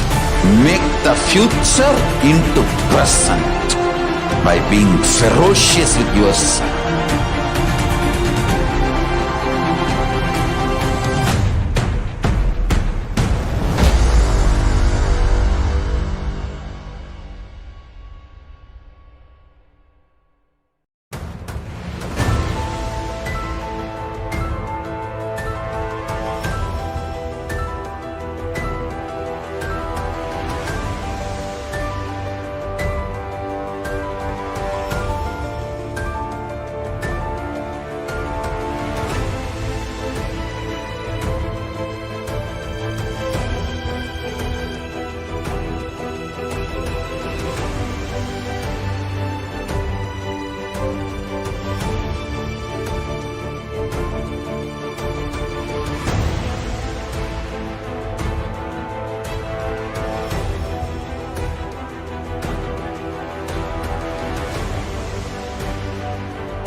I am your Guru. I will make you enlightened. It's my commitment.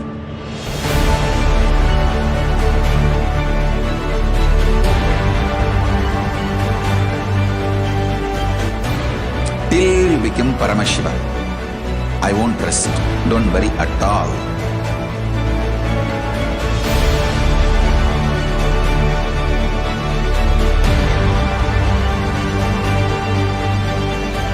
To all my disciples, I give you this as a boon. I'll swallow everything with which you are stuck and liberate you all.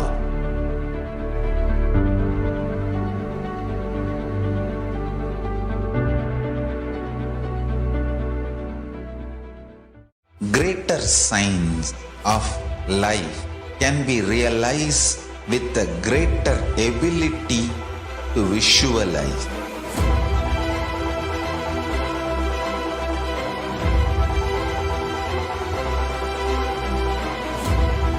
Greater science is the equivalent word for Hinduism.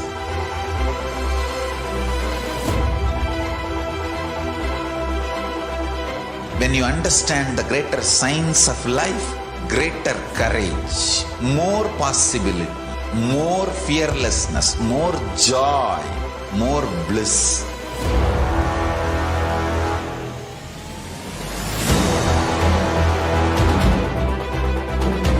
When you visualize Paramashiva with 25 heads, 75 eyes, 50 hands, your consciousness becomes ferocious, and that ability to visualize, you will get involved in everything deeply.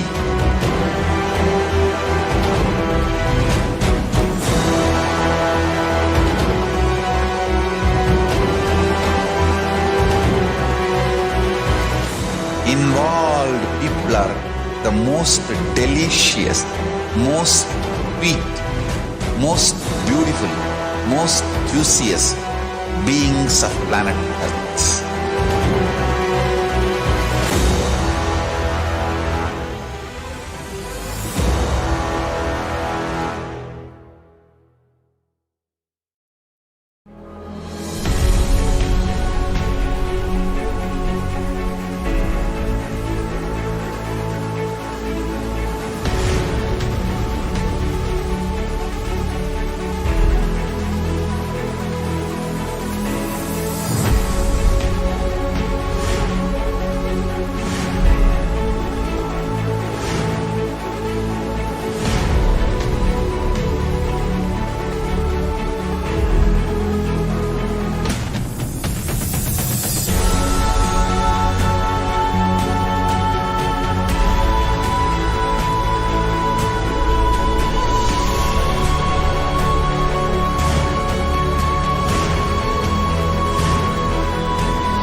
The moment you decide, your consciousness is the supreme identity you have.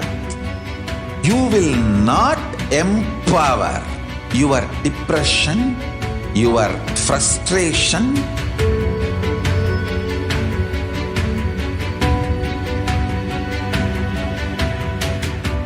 deal your problems, whether it is simple headache or depression or the worst suicidal patterns or life negativity, only through consciousness. Don't go for any other solution.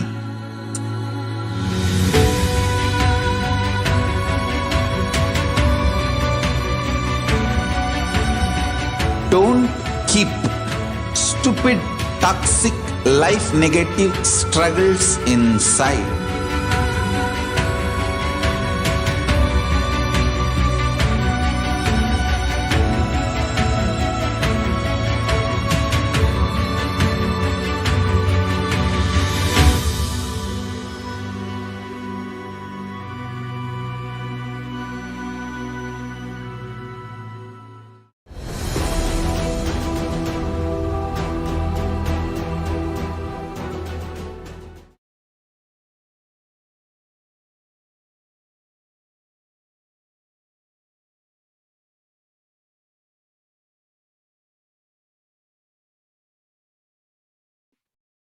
Yes, Nithyanandam, welcoming all the viewers and participants watching us live on YouTube, Facebook, and the various social media platforms. All of us saw the glimpses of the glorious past on today's day, the 27th of January, over the years, all the way from 2005 till 2021. And hope all of us, we would have seen about the various satsangs over the years, the various revelations, and especially all the activities, the celebrations which the Supreme Pontiff of Hinduism had participated in, and of course all the programs conducted by the Supreme Pontiff of Hinduism, the Kalpatarus, the Inner Awakenings, the beautiful programs. And we are now entering into a beautiful segment where we are now going to see how all of us can participate in the upcoming program, the Paramashivoham Level 3 program, which is beginning just in a few days on the 1st of March to the 21st of March 2022, where the Supreme Pontiff of Hinduism is conducting another extraordinary program for all of us. And it's a 21-day program where we are going to experience the dimensions of the 25 states of consciousness, the vertical time zones, and of course the power manifestation, manifesting the extraordinary powers, more than 463 powers revealed by Bhagavan Paramashiva in the Vedas and Agamas, and revived by our beloved Swamiji, the Supreme Pontiff of Hinduism.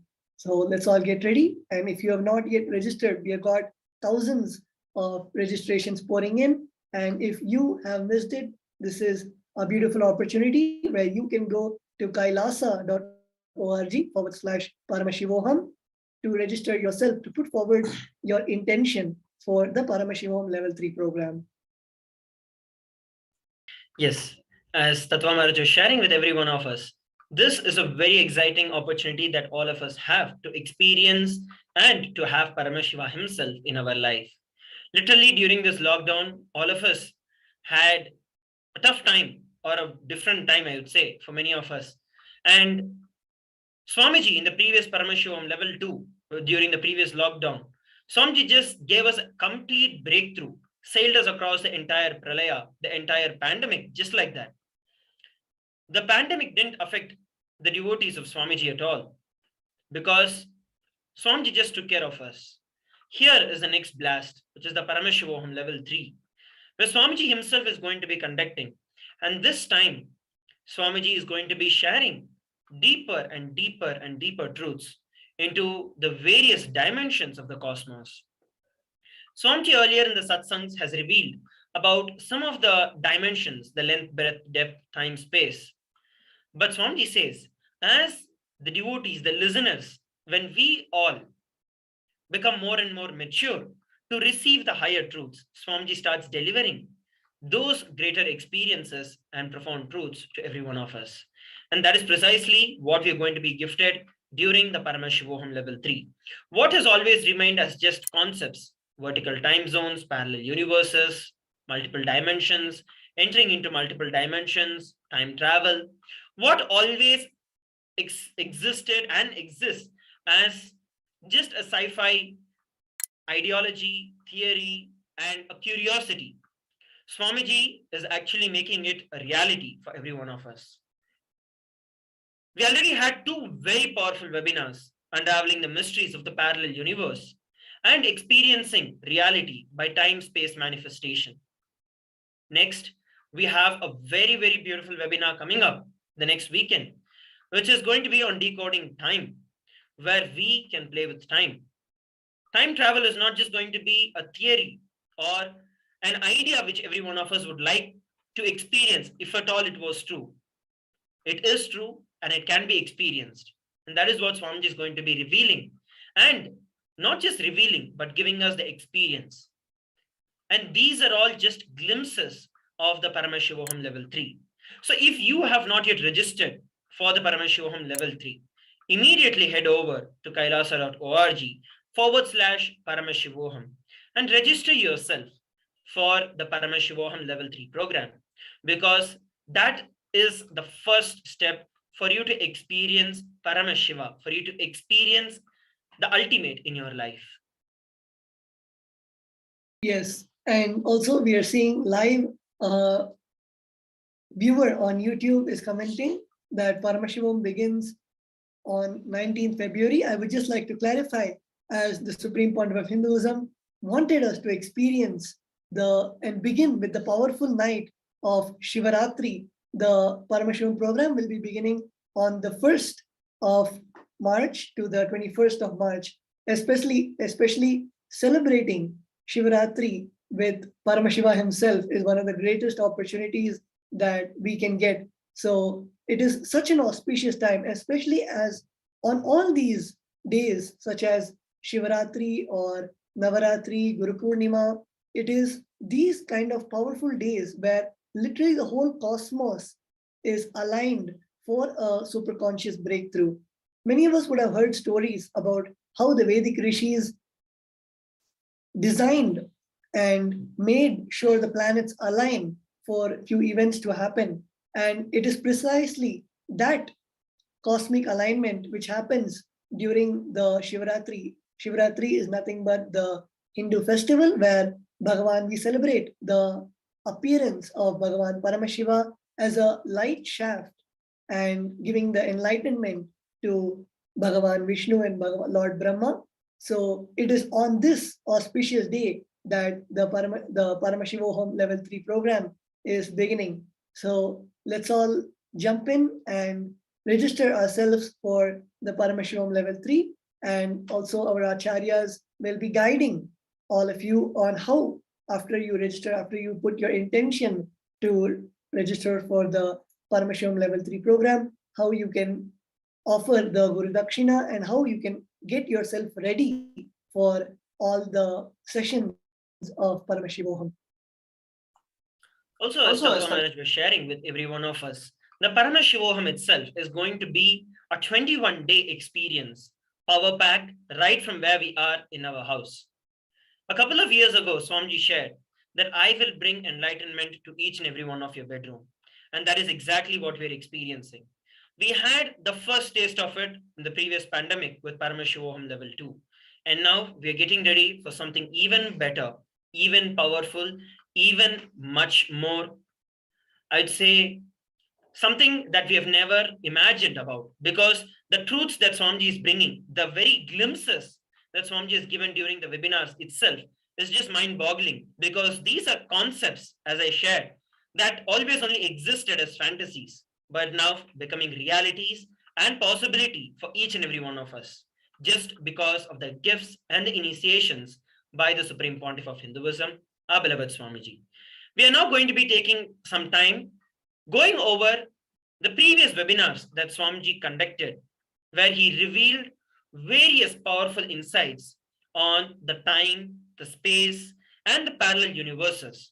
So stay tuned to listen more and more deeper insights and revelations and how you can practically use it in your life. Stay tuned. We shall come back after a short break.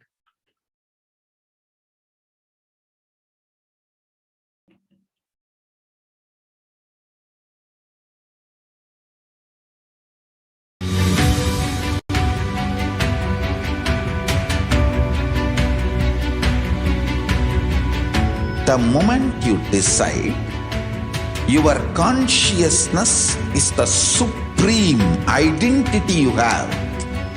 You will not empower your depression, your frustration,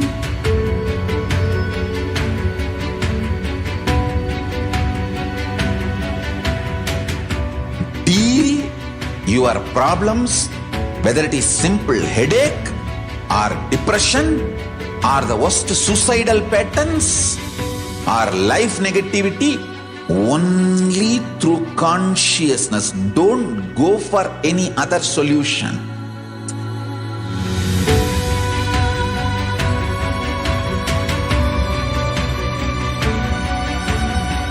Don't keep stupid, toxic, life negative struggles inside.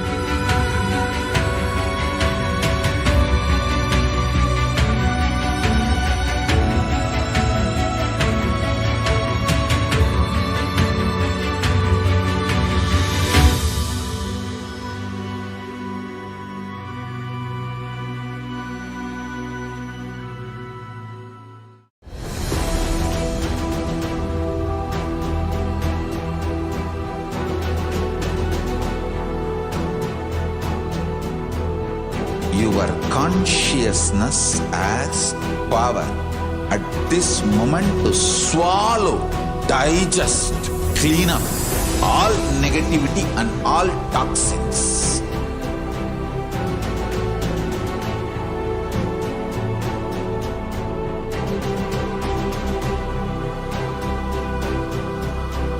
Develop a powerful will persistence.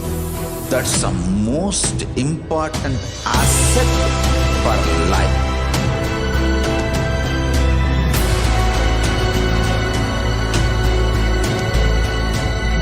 I am not giving you some life positive blah blah. I am giving you the facts of life. I am triggering your consciousness.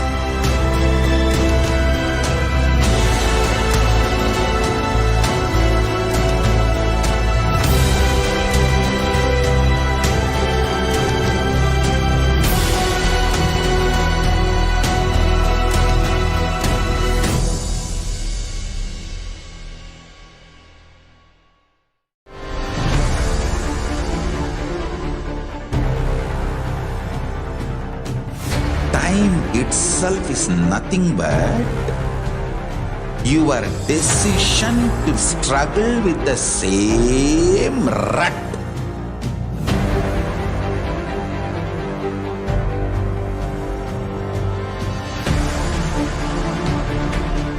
Your decision to struggle with the same rut is time, Kala. Your decision to swallow time is Kala Bhairava.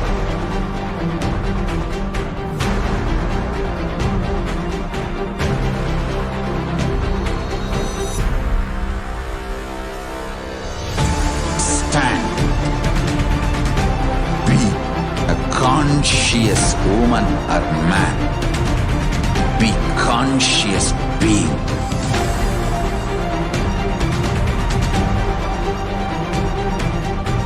Shrink the time through conscious will persistence. Make the future into present by being ferocious with yourself.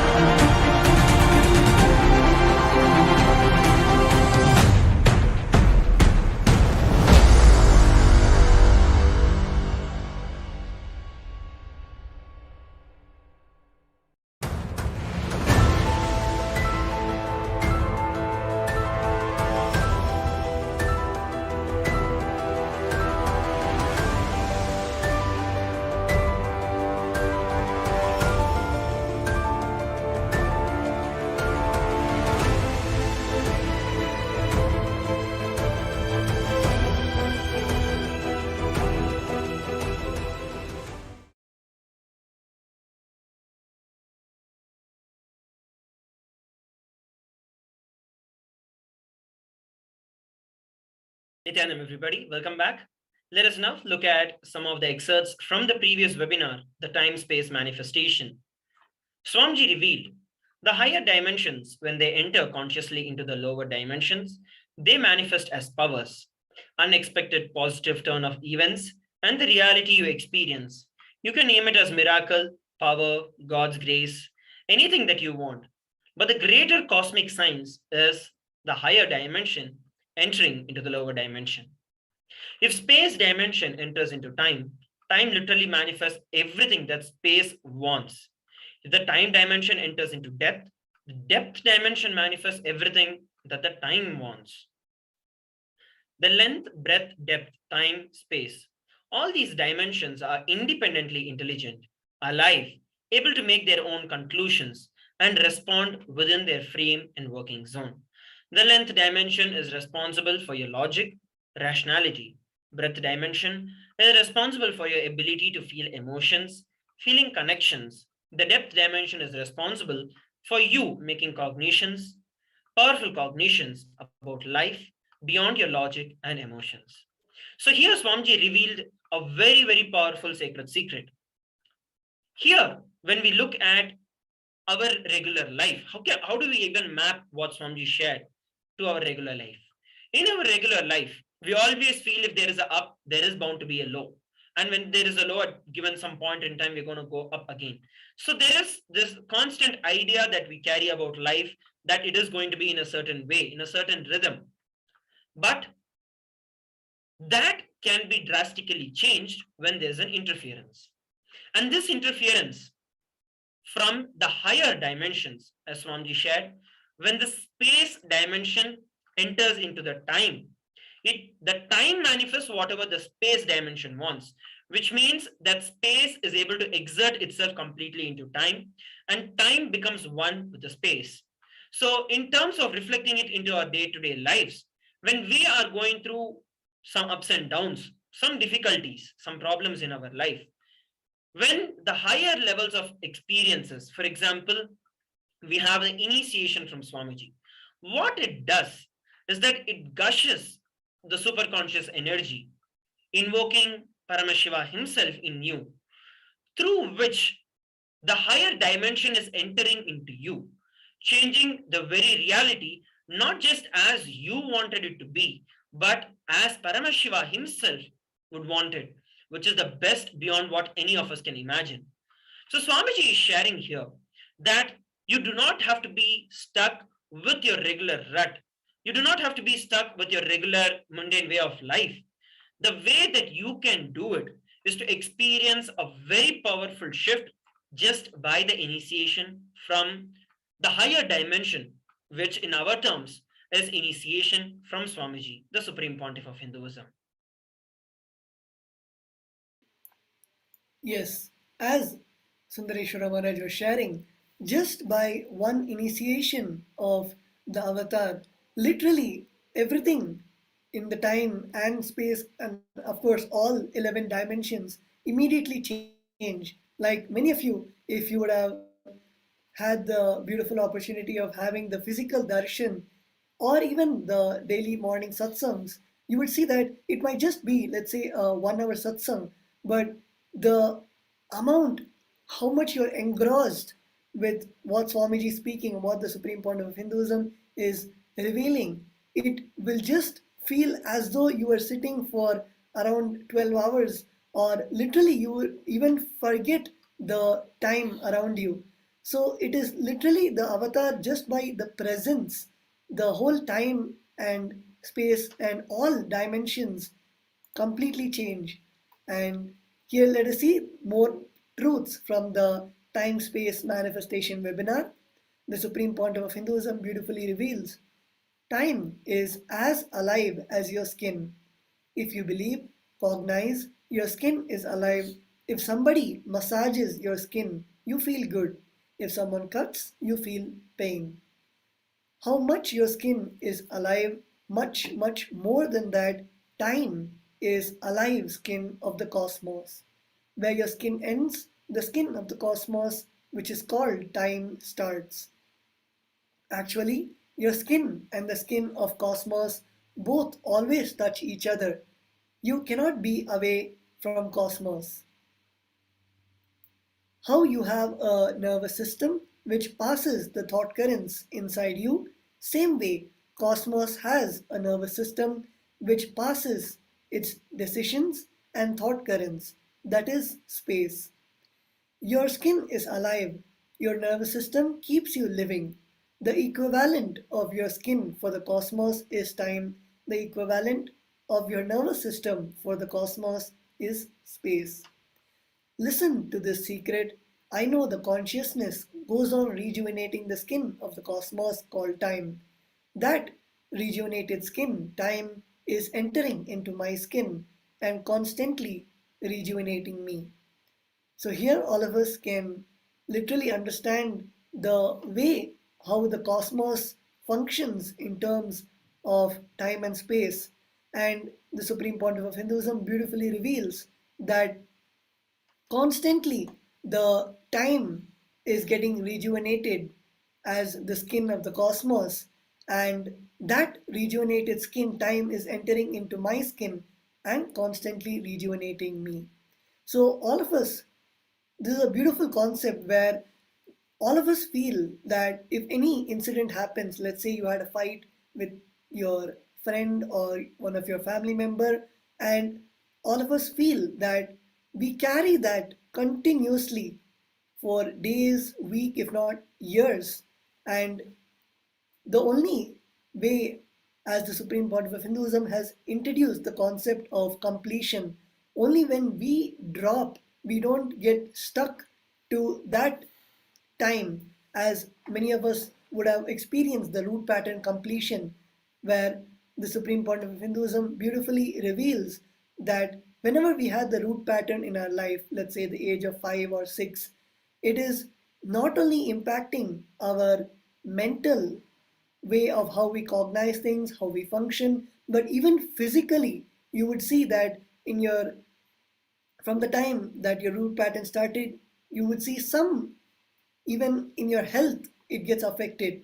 That is because we are not able to leave it in either the time dimension, because we are stuck in that same time or that same part of our life in the same past, where continuously we see that past incident repeating again and again in our life.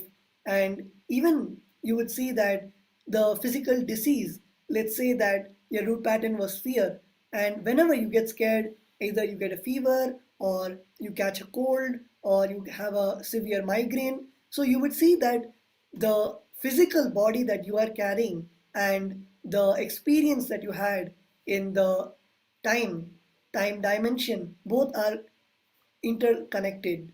So it is this beautiful concept that the Supreme Pontiff of Hinduism is revealing, that when we rejuvenate the time, then automatically even the skin, our own human body, gets rejuvenated.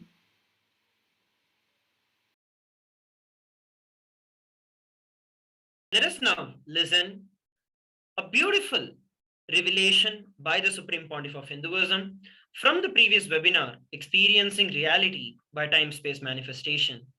I request all the viewers, all the participants who are sitting with us from around the world, who connected with us today, to listen to these revelations by Swamiji. And next, we're going to be looking at how we can map it into our practical lives, use it practically in each and every one of our lives. So I request all of you to please sit straight as we get ready to listen to the satsang and the revelations by the Supreme Pontiff of Hinduism.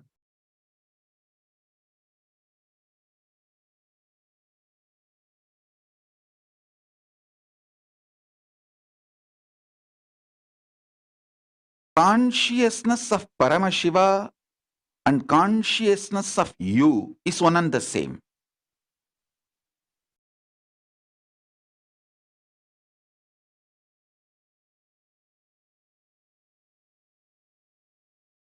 Be very clear. How much you are alive with your liveliness, your feeling of your aliveness, with that, if you try to grasp, understand the liveliness of Paramashiva, that's enough. You do not need to worry that you don't understand Paramashiva, you don't manifest Paramashiva. No.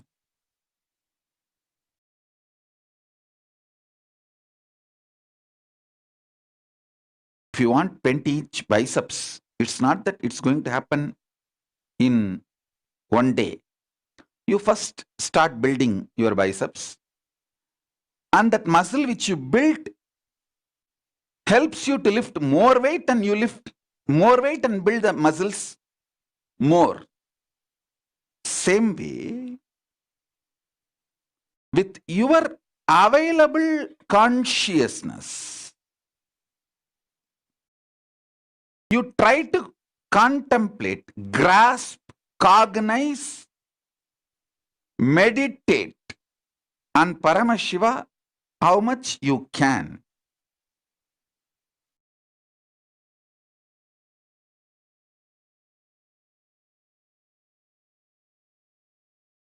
When Paramashiva's consciousness starts triggering your consciousness,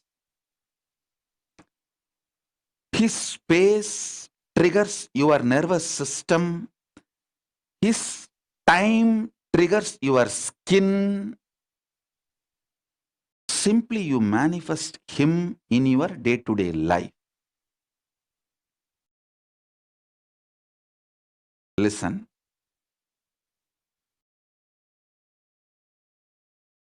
I'll give you an example. If you throw a stone, with the basic Newton's law, the theories of physics, you will know with what force you threw the stone up and how it will take the curve and how it will land. But while the stone is in the air, if there's one more intervention happens on that stone, one more push through air blower or something, then naturally the stone will not come down as we predicted. It will go through another cycle.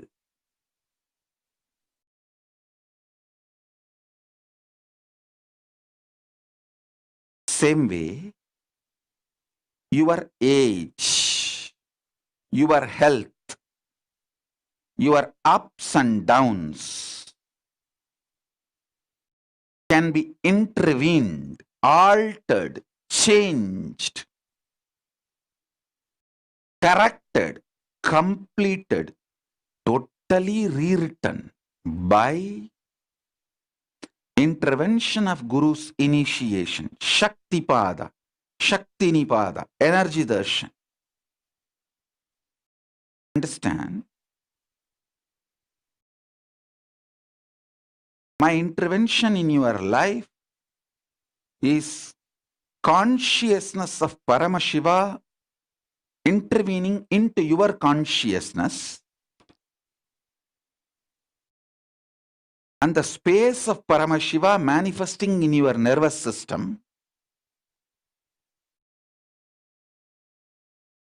skin of Paramashiva manifesting in your time.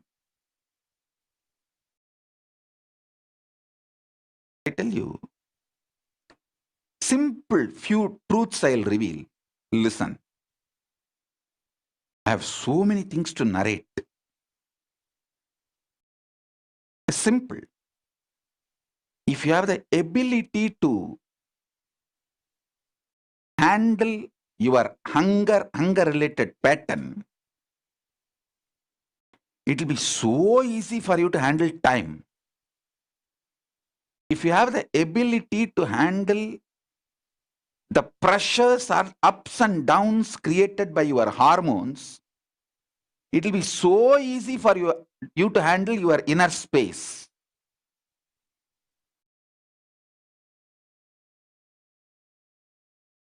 If you have the ability to handle the fear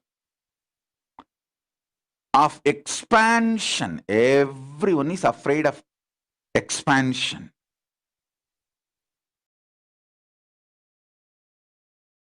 If you are able to handle the fear of expansion, Paramashiva's consciousness will just manifest in you. We are greedy of expansion one side. Deep down, we are also afraid of expansion. That is why whenever I pour initiation and Shaktipada in you, within next 48 hours, you try to come down and catch hold of the same old, small, silly,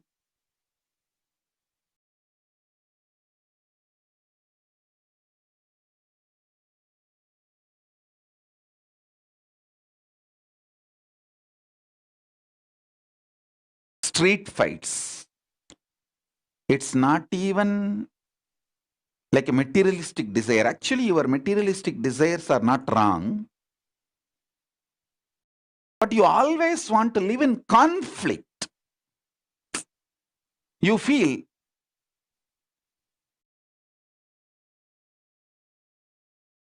you should have materialistic desires and it should not be fulfilled easily, and you should go on be blaming someone for that not getting fulfilled, you enjoy these conflicts and conflict-centric life. That is where the whole mess is. I am telling you. Stop enjoying this conflict-centric life. In any field,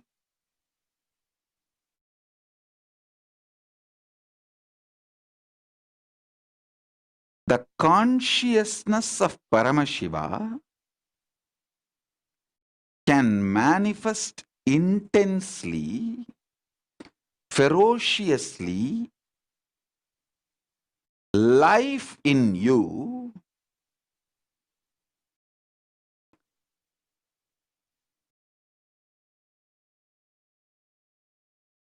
spontaneously.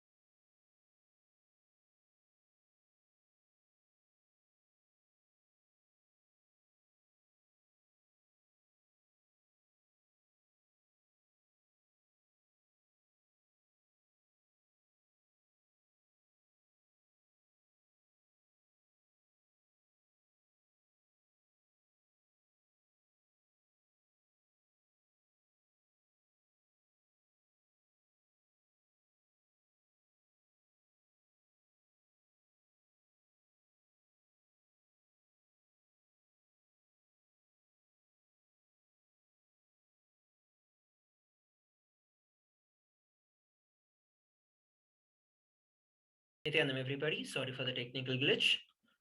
We listen from the Supreme Pontiff of Hinduism the powerful details and the powerful revelations about the time and the space dimension. Now, let us all get ready to enter into the meditation and to have the Nitya Satsang by the Supreme Pontiff of Hinduism. Let us now watch a beautiful satsang from the Supreme Pontiff of Hinduism.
Paramashivoham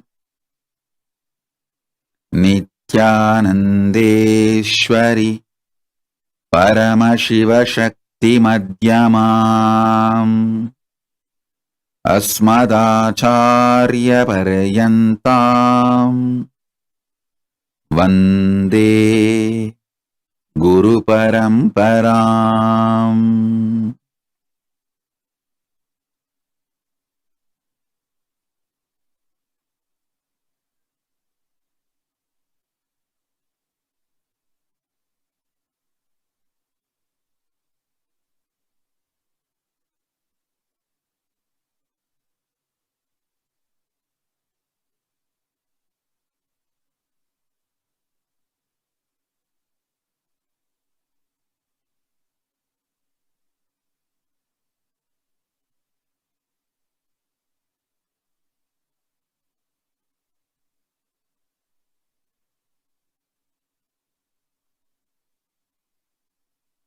I welcome you all with my love and respect.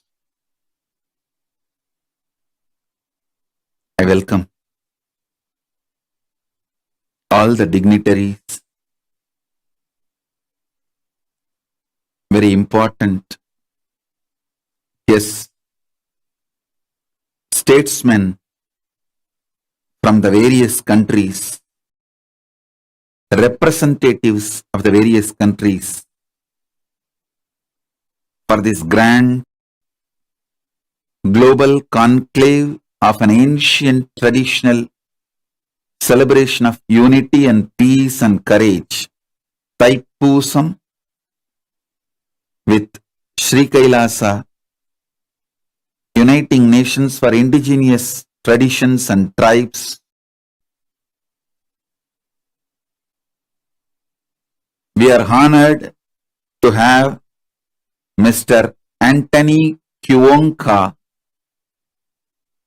Department Minister, representative of Liberia. Thank you for being here.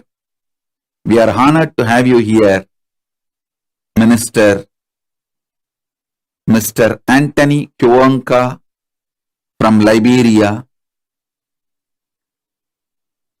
Honorable Solomon George, member of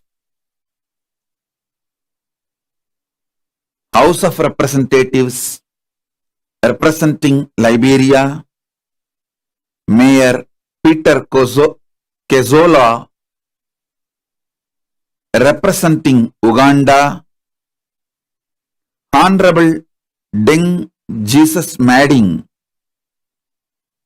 Parliament member representing Jangle and chairperson of South Sudan Young Parliamentarian Caucus, South Sudan. I welcome you. We are honored by your presence. Mr. R.N. Hawker, Director of Migration Investments, representative of Turkey. Mr. Philip P. Reklai, Senator and representative of Palau, President of Reklai Associates. Thank you for being here. Haji Sainul Sarafat, President of Anjuman Zunatul Jamaat Association, representative of Trinidad and Tobago. Right Reverend Dr. Joseph, head of the Lutheran Church Malawi. Datuk Dr. Logabalan Mohan, Deputy Minister of Federal Territories representing Malaysia. Mr. Gurpreet Singh, President of Punjab Organization representing Malaysia. And there's a long list of guests who are here. I sincerely thank every one of you for being here. We are honored by your presence. Thank you once again.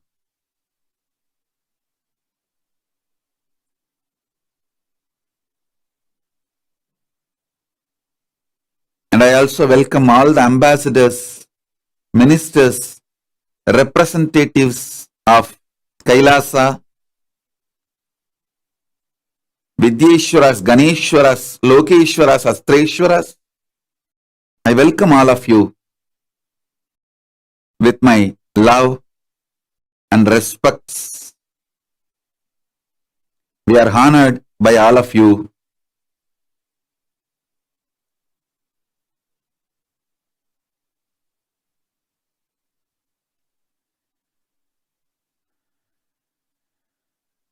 Paramashiva's message directly from Kailasa.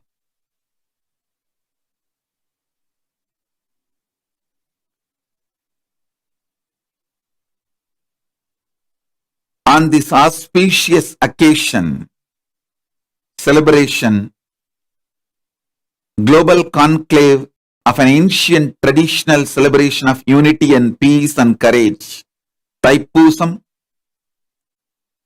organized by Kailasa, Uniting Nations for Indigenous Traditions and Tribes. Message from Paramashiva directly is, let us strengthen the grassroots of our conscious lifestyle to live consciously successful life on planet Earth. Please understand, the worst crisis humanity is going through is the largest population ever on the planet Earth feels uprooted. Please understand, never ever world faced this conscious pandemic. I'm not talking about corona. I am talking about largest population, more than 70% of the human population feels they are uprooted. They have no roots. Consciously feel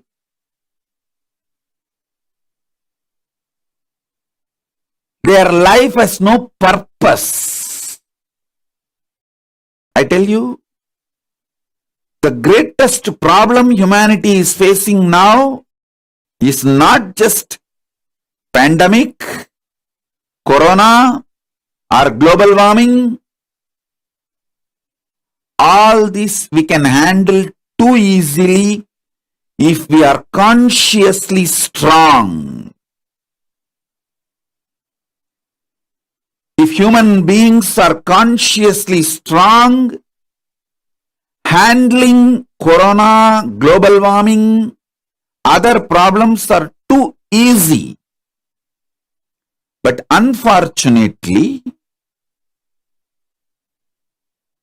more than 70% of the humanity, please understand when I am saying these words, 70%, after thorough research, studying the scientific researches, analysis done by multiple universities which are working on various human societies, ethnic cultures.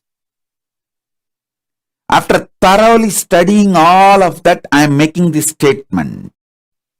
More than 70% of the humanity feels consciously uprooted.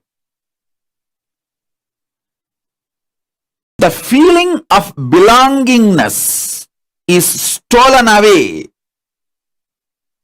That's one of the fundamental flaw, I should say. The fundamental right to all human beings is feeling conscious belongingness, feeling grounded, feeling fulfilled with their life. Unfortunately, the political ideologies which are extremely exploitative, religious ideologies which are extremist, the militant missionaries and missionary militants, crony capitalism, deadly combination of all these three. Crony capitalism, extremist religious ideologies, and extremely exploitative, oppressive political ideologies and decision makers. The deadly combination of these three has made more than 70% of the human beings consciously uprooted. The biggest problem humanity is facing now is conscious pandemic. Feeling purposeless.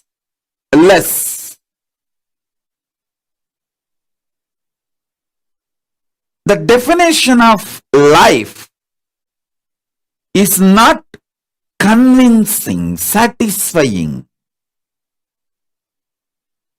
Please understand, 50% of the middle class people are dropping from regular jobs. Regular jobs are not going to be any more normal lifestyle. The new normal is not going to have a regular clerical, industrial, working population. This is one of the major revolution happening all over the world. Nobody is waking up to it. And 20% of the population just want to move away from the grid. Not just from job. They just don't want the human civilization. They are moving into the forests, remote villages. They don't want all the comforts, luxuries the modern day civilization is providing, because they feel it's the too costly exchange.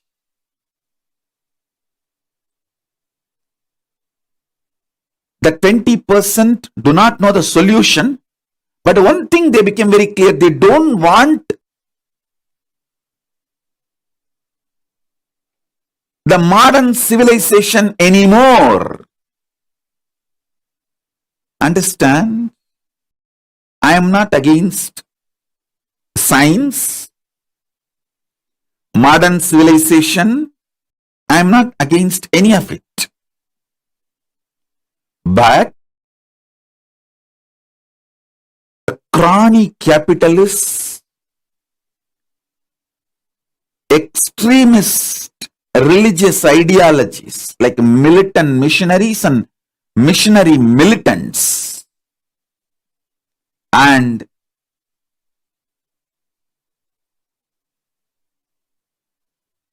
absolute oppressive, sadist, autocratic, power-hungry political decision makers, deadly combination of these three is making people lose their roots. I call this as a conscious pandemic, which is more serious problem than global warming or corona, the global pandemic which we are going through. Please understand, this conscious pandemic of feeling uprooted, feeling displaced, is imploding human society from inside.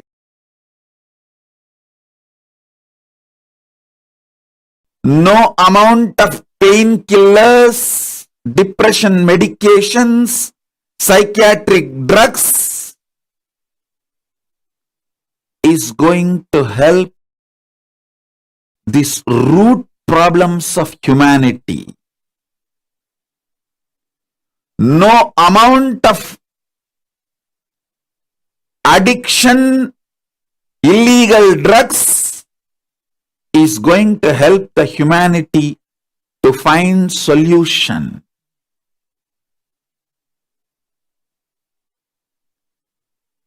All the decision makers all over the world, if you are a decision maker in the political field, religious field, media, or entertainment field, Hollywood, Bollywood, Gollywood, Sandalwood, or social media influencer, if you are influencing the society in any form, I request all of you sincerely, please wake up to this truth. We are having conscious pandemic all over the world. The only solution is strengthening our indigenous lifestyle consciously. Let's go back to our way of eating. Each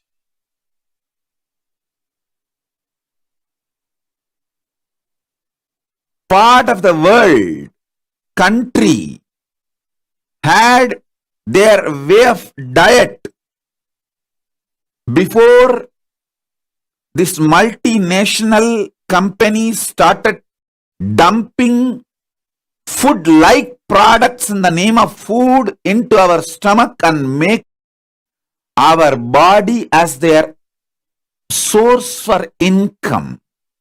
Understand, a patient cured is a client lost for big pharmas. They are not going to think for your health. It is very open. It's a business for them. So why will they think? They are not charitable organization. They are not compassion-centric ideology organization. They are declared for-profit companies. Why don't we wake up? The big pharmas are going to only work for their profit. For them, your body is an income source. Why don't we wake up to the simple truth and drop the blind spot with which we are pushing our life, and masses, billions of human beings into irreversible physical, mental, psychological, emotional damages we are collectively causing. Please understand.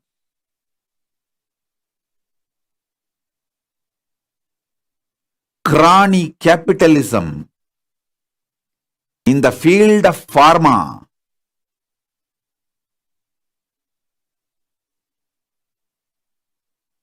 in the field of food,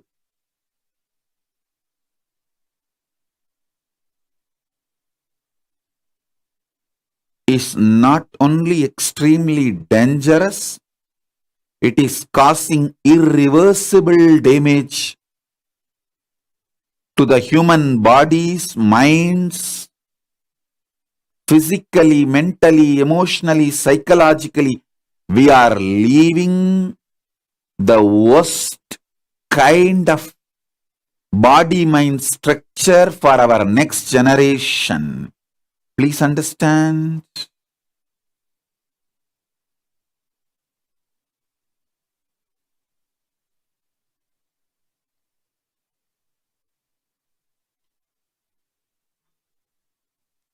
In multi-level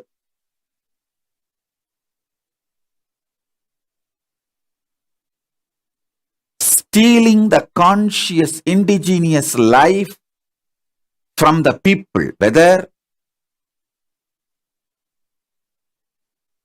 the indigenous Hindu traditions are stolen away, destroyed from the Hindus living in remote villages of Nepal, India, Malaysia, or the indigenous homegrown family lifestyle of worshipping Voodoos, the Voodoo traditions being stolen away, robbed, forcibly taken away from the African indigenous tribes. All these are the crimes against humanity. Please understand, whether a Munishwaran temple is getting demolished in a remote village in Tamil Nadu, or Mariamman temple is getting demolished in a remote village in Malaysia, or the village Hindu tribes getting brainwashed and forcibly getting converted in Nepal, or the indigenous African tribes and traditions is getting wiped off in the name of modernization, and they losing their Voodoo traditions and converting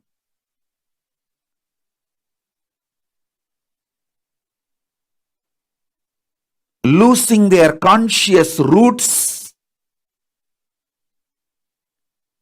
and being consciously manipulated, bullied, exploited by missionary militants and militant missionaries. All these are causing conscious pandemic for human beings. The deadly combination of these three all over the world is causing chaos. It is time consciously we the people, we the humanity reclaim our indigenous lifestyle traditions consciously. Modernization does not mean getting brainwashed and losing your conscious roots by this deadly combination of crony capitalist autocratic political decision makers extremely misinforming, brainwashing mainstream media and militant missionaries and missionary militant religious political ideologies. Common man follows science, science follows simply obediently the large powerful media and pharma mafia. Even in this global pandemic corona, common man follows science. Common man is controlled by science and science is controlled by big pharmas. Big pharmas have evolved more like a modern day mafia than solution for the problems of humanity.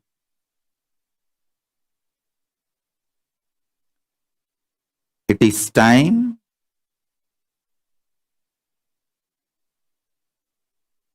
we the people, we the human beings, we the conscious beings wake up and not allow ourselves to get silenced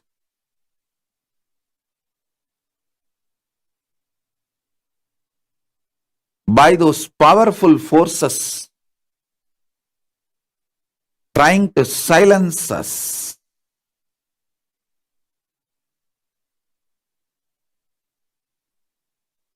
We should get back to our conscious roots,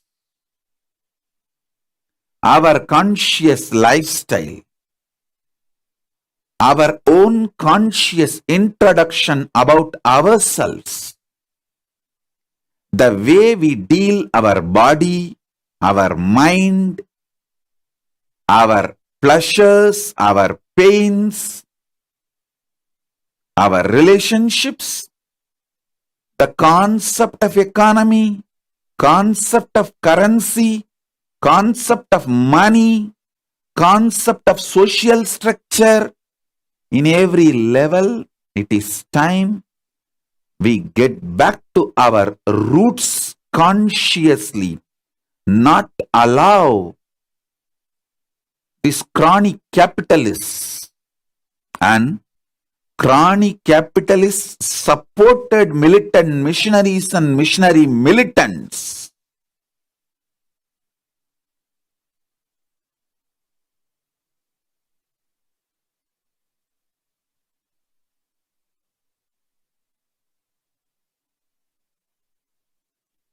get to our conscious roots. We are made to eat something food-like product in the name of food, plastic food,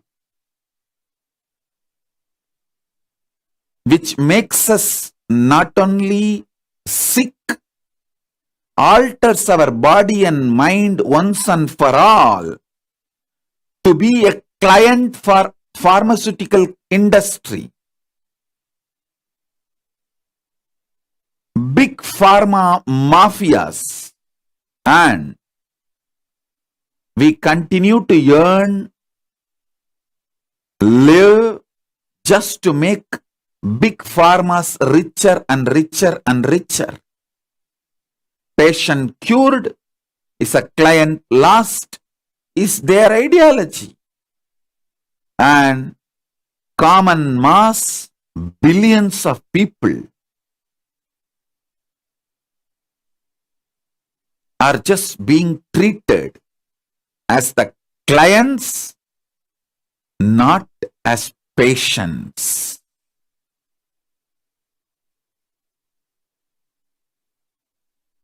Non-violence, conscious coexistence need to enter into all our thought currents, the way of living, in our business decisions, social understandings, the way we influence ourselves and the people around us and the world. Please understand, 70% of the world population is imploding. Consciously feel uprooted, displaced. This conscious pandemic really need to be taken very seriously. Efforts to correct the course correction should start now. Kailasa is all about conscious course correction.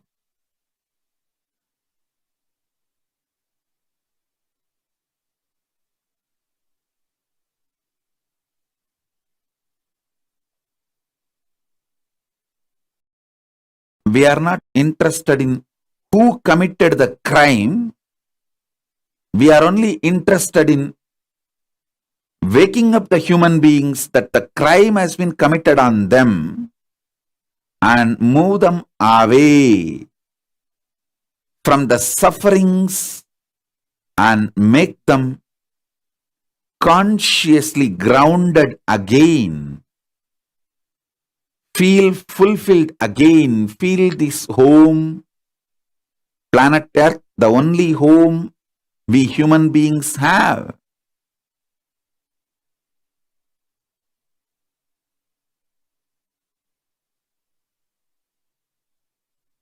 We have some more guests joining. Honorable Jose Miguel Benitez, the Mayor of Guatemala Zone, representing Guatemala. Thank you for being here.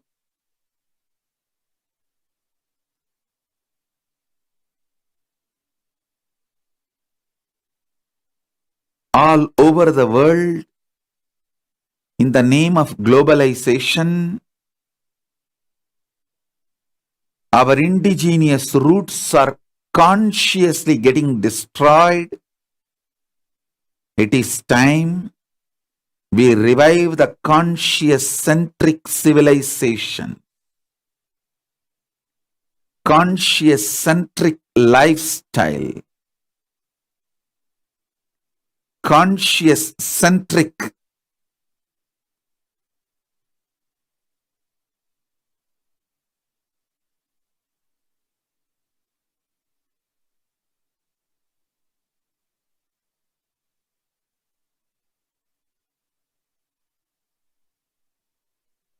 life solutions.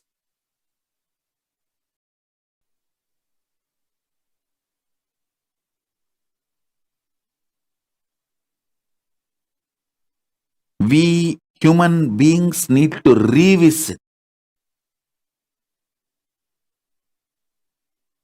all the ideas about what is money, what is currency, what is crime, who should be put in prison, who should be rewarded, awarded, what is science. All these definitions need to be revisited consciously. What is human body? What is human mind? What is human being? What is the meaning of health? What is the definition of consciously feeling fulfilled? What is the definition of peace? What is the definition of love? What is the definition of joy? All this need to be redefined, revisited consciously. At least last 200 years, heavy damage is done.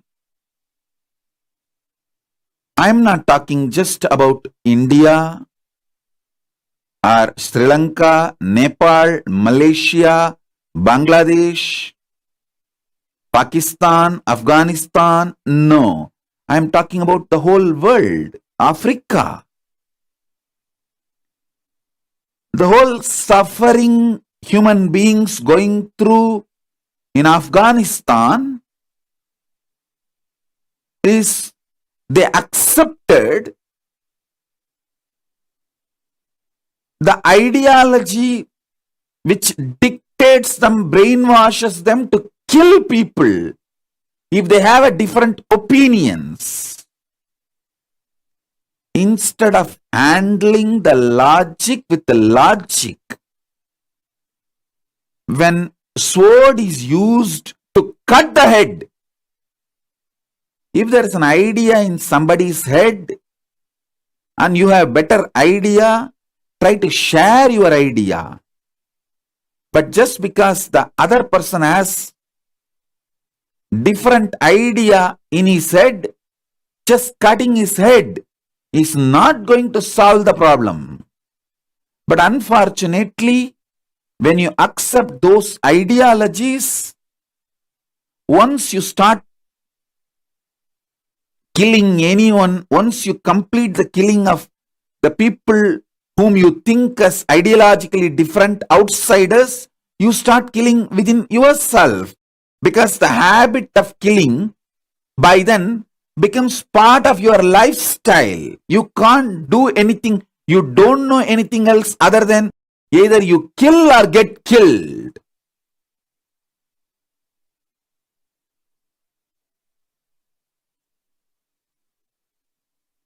The militant missionary ideology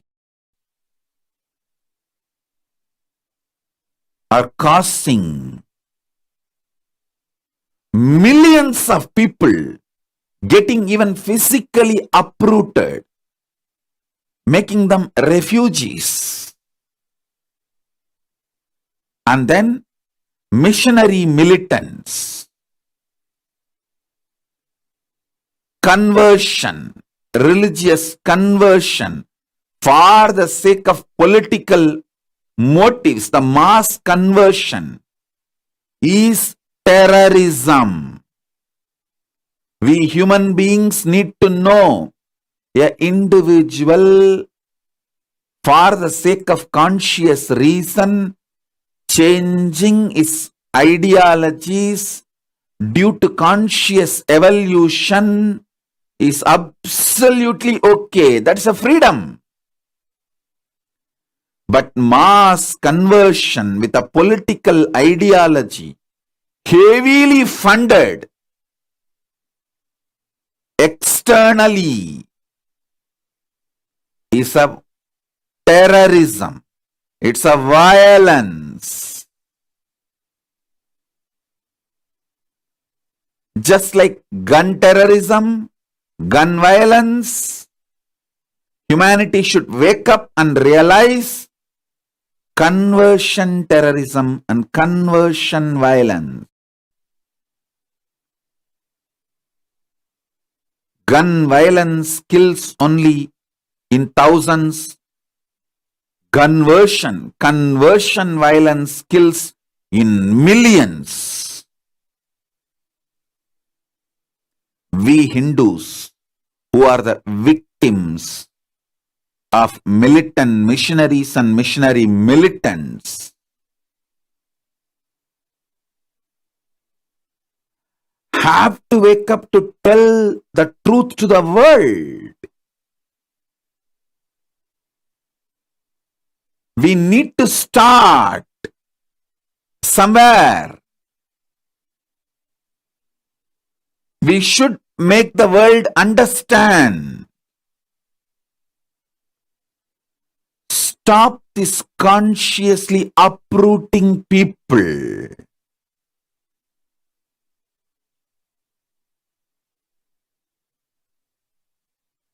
By terrorizing us with the militant missionaries, missionary militants, and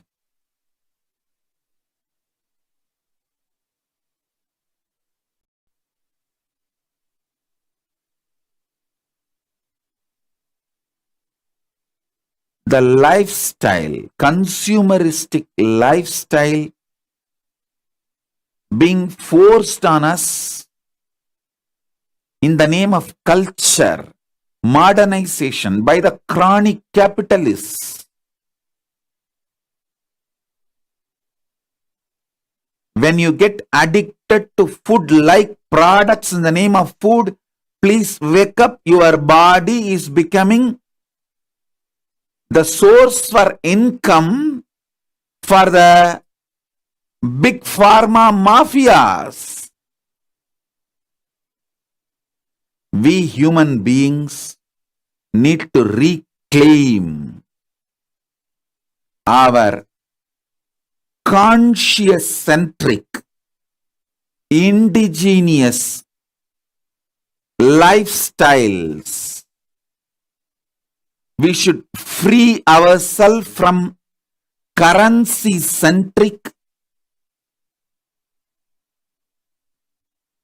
profit-motivated, profit-centric food, medicine, lifestyles forced on us. First, human beings should liberate themselves by the profit motive multinational companies, food and medicine lifestyles forced on us. Second, profit motive large mafia teaching us about our mind, the false theories dumped on our mind to make us as a patient and resource for their companies. By teaching the false ideas, concepts in the name of psychology, psychiatry, and in the name of mental health. And the false ideas about the currency being taught to us. False ideas about wealth being taught to us. The false ideas about religion, life being taught to us. Let's free ourselves from all this and consciously get back to our indigenous traditions. Our ancestors who are conscious beings who did not look at us as clients or resource for their income or their slaves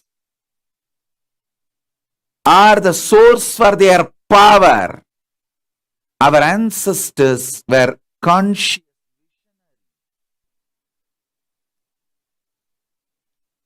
My sincere request to all the decision makers, social influencers who are here, let's wake up to this conscious pandemic humanity is going through. Let's start now. Let's do something now. Let's get back to food style, lifestyle, medicines, everything our ancestors gave us consciously. Understand?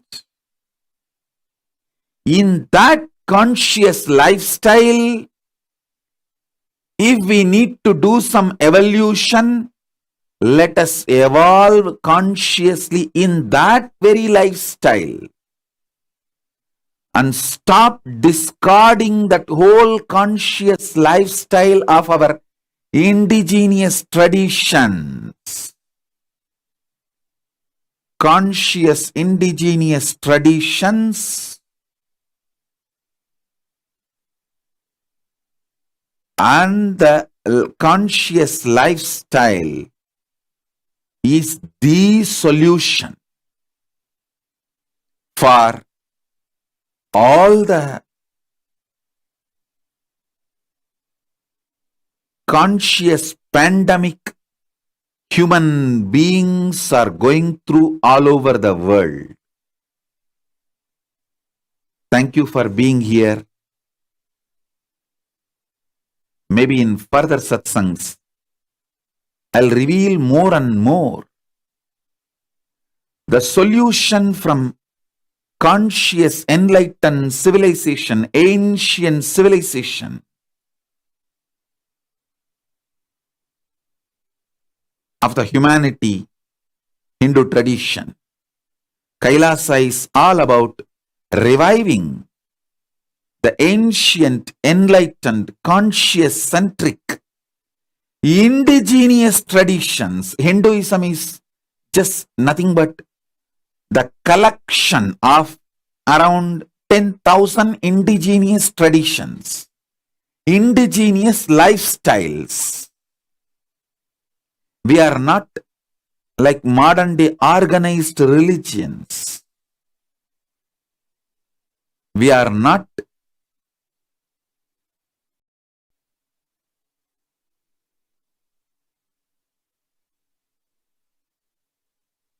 enforced cookie cutter solutions. We see human beings as conscious beings, not as source for money, not as source for power, not as source for anything. We see human beings as conscious living beings. Non-violence is the foundation of Hinduism and the foundation of Kailasa's constitution. Let's get back to our conscious indigenous traditions, liberate ourselves from this huge conscious pandemic and help the humanity to free themselves from this conscious pandemic. That's all is my request to all the decision makers who are here from various walks of life. Thank you all. With this, I bless you all. Let's all radiate with integrity, authenticity, responsibility, enriching, causing, living Shuddhatvaita Saivam Paramadvaitam. The state, space, powers, being, superconsciousness, and Kailasa, Maha Kailasa of Paramashiva, Paramashivoham, Om Nithyananda Paramashivoham, the eternal bliss Nithyananda. Thank you. Be blissful.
Nithyanandam, Jnanapatati Manual, under the guidance of Supreme Pontiff of Hinduism, Jagadguru Mahasannidhanam, His Divine Holiness, Bhagwan Nithyananda Paramashivam.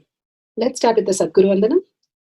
Nithyanandam Paramasukhanam Kevalam Jnanamurtim Dvandvatitam Gaganasadushnam Tattvamasya Lakshmam Ekam Nityam Vimalamachalam Sarvadi Sakshi Bhutam Bhavatitam Trigunarahitam Sadgurum Tam Namami. Let's go through the disclaimers. Security measures. No photography, video, audio recording. Important cautions.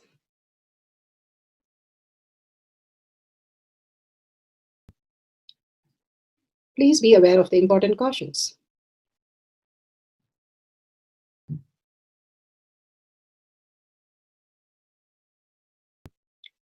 What is power manifestation? Let's hear from Bhagwan himself explaining what is power manifestation. All the 25 states of consciousness, when they happen in you, due to your chemicals and hormones ups and downs, it is powerlessness. When it happens in you, out of your free will and consciousness, it is powerfulness. That's all. When you fall into sleep, it is powerlessness. When you enter into sleep, it is powerfulness. When you fall into dream, it is powerlessness. When you decide to dream, it is powerfulness. So I have added the ultimate powerfulness, Turiyatita, in your whole being and doing. Manifest all the powers. Understand, power manifestation is nothing but cognitive shift. It is not work. It is cognitive shift. Understand? It is just cognitive shift. It's not work. Work is a 4-letter word. Power manifestation is cognitive shift. Playing with life. Playing with being alive. Static matter, dynamic activity, strategic existence, all these three has no boundary. You are one with it. You are alive in everything. Everything listens to you. Everything decides as you want. Power manifestation is cognitive shift, raising your frequency, not work.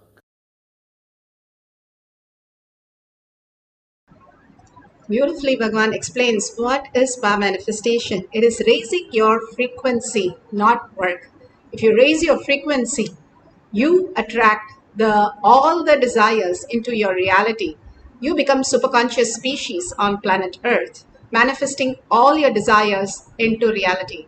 When we are in consciousness, we are the ultimate creator of our reality. We become the kalpatru of our life. It's a science because millions have experienced that, and each one of us can experience that. Science of our manifestation is authentic, time-tested, scientific, and foolproof. And the pramanas, just by listening to the pramanas, the cognitive shift happens from what we understand as mind, which is self-doubt, self-denial, self-hatred, to the space of oneness with Paramashiva, consciousness, the superconscious space, conscious sovereignty as our reality, conscious centric, that Bhagavan beautifully puts it.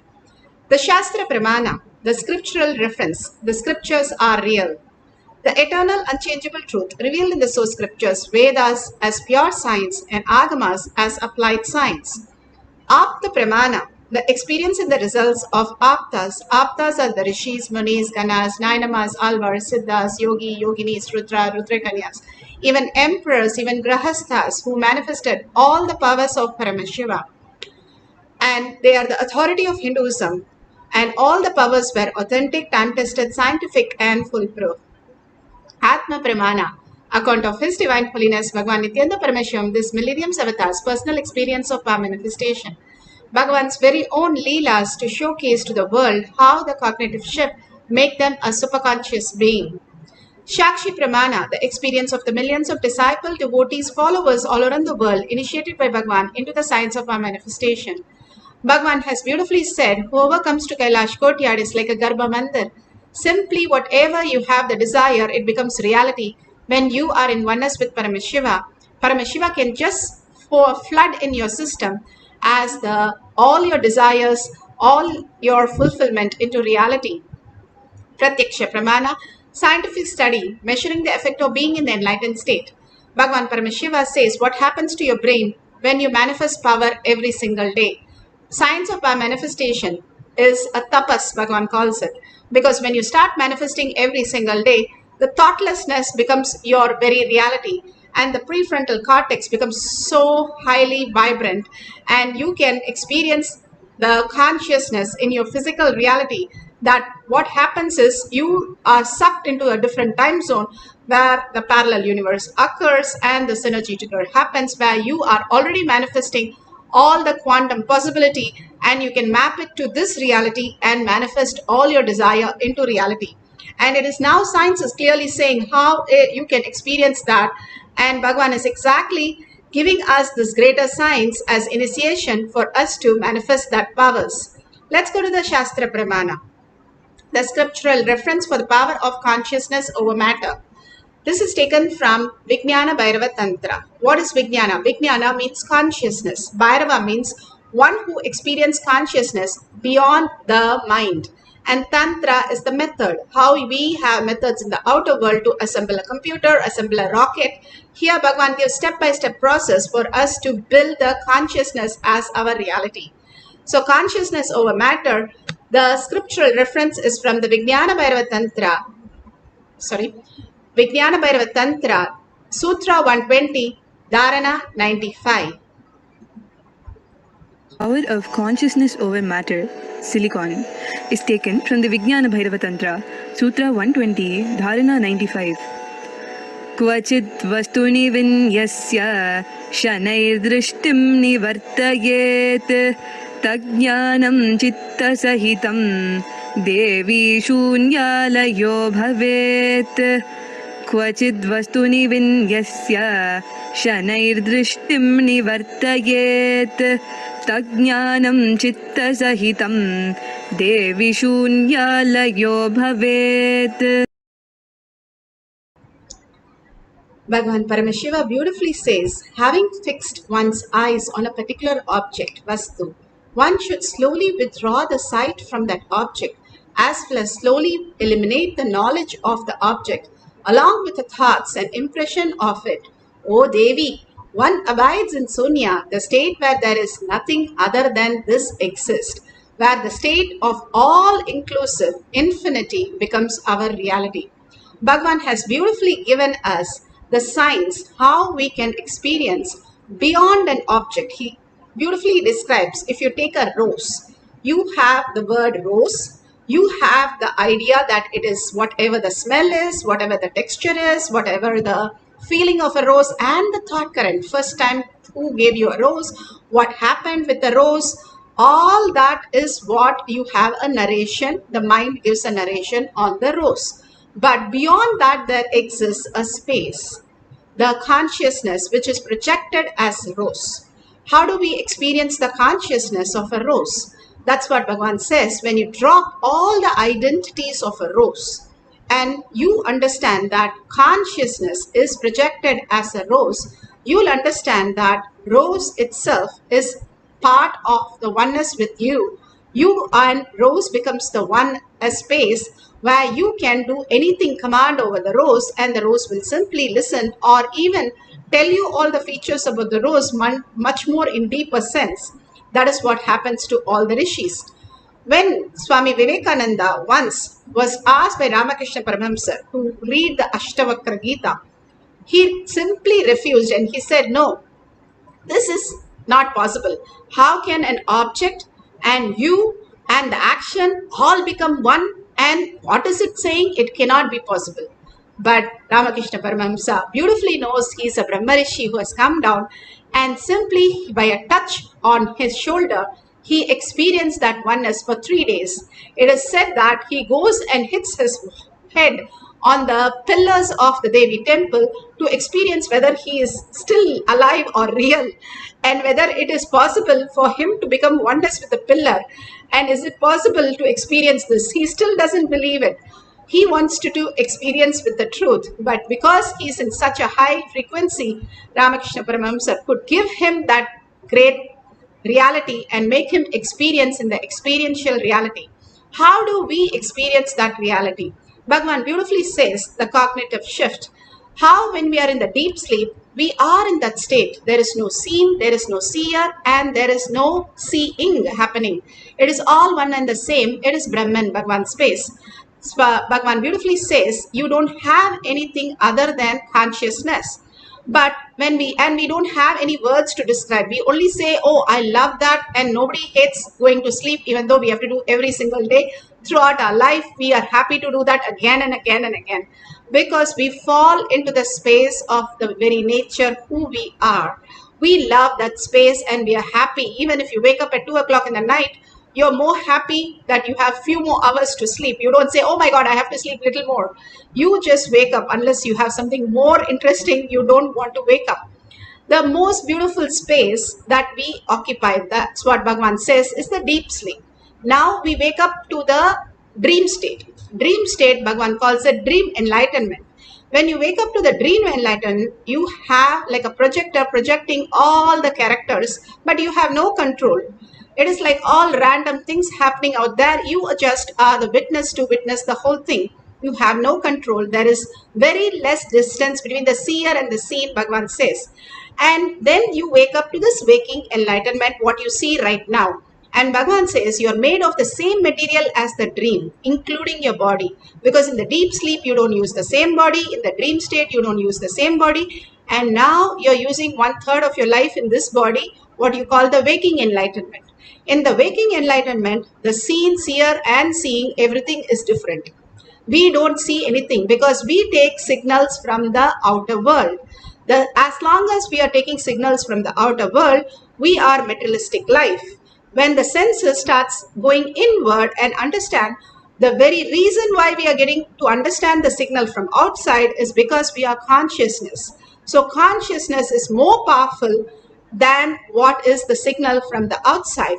So when we understand that, we fall into the deeper state called the Turiya state, which is the preparation state where Bhagavan's initiation can pull you, suck you into the Turiyatita state, and you can experience the infinite possibility. You become the quantum space.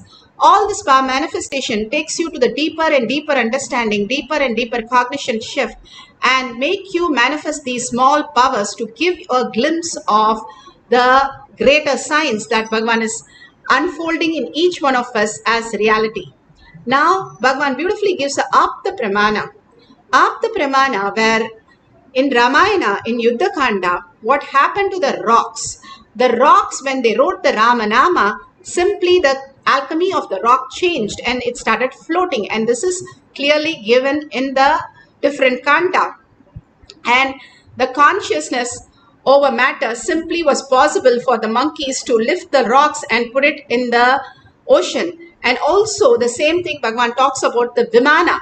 The Vimana Shastra. The Vimana Shastra is run by the science of making the sound energy into the energy component where it can lift the Vimana. We all now have the light energy, the electronical energy, which lifts up, and that also has the gravitational energy in it, Bhagavan says. So beautiful. Now, if we understand how the sound works, we will go beyond the time dimension into the space dimension, where we can experience the higher realities and higher possibility which already exist in each one of us. It's something, not that we have to do something, we have to recognize that higher dimensions and higher possibilities, which is beyond our thinking mind. Bhagavan clearly says how they lifted the Vimana, which was tons and tons of weight, just by the power of sound. The sound that you're chanting has phenomenal power. And even the Brahmastra, that nuclear weapon they created in those days in Mahabharata, is nothing but the chanting of the mantra few million crore times that they chanted, they created the sound as an energy. The sound becomes energy and becomes a power. All this mantra japa, that is what Hanuman did, that is what all the great Atmas did of manifesting those great signs into reality. Bhagavan beautifully gives us how the Saraswati civilization was so advanced and how it can seriously map into the higher possibilities when we recover all these great signs. In Vaishnava's house, the lady keeps the whole wealth under the control. In Shaivite's house, off, energy. It's a thought current and lifestyle.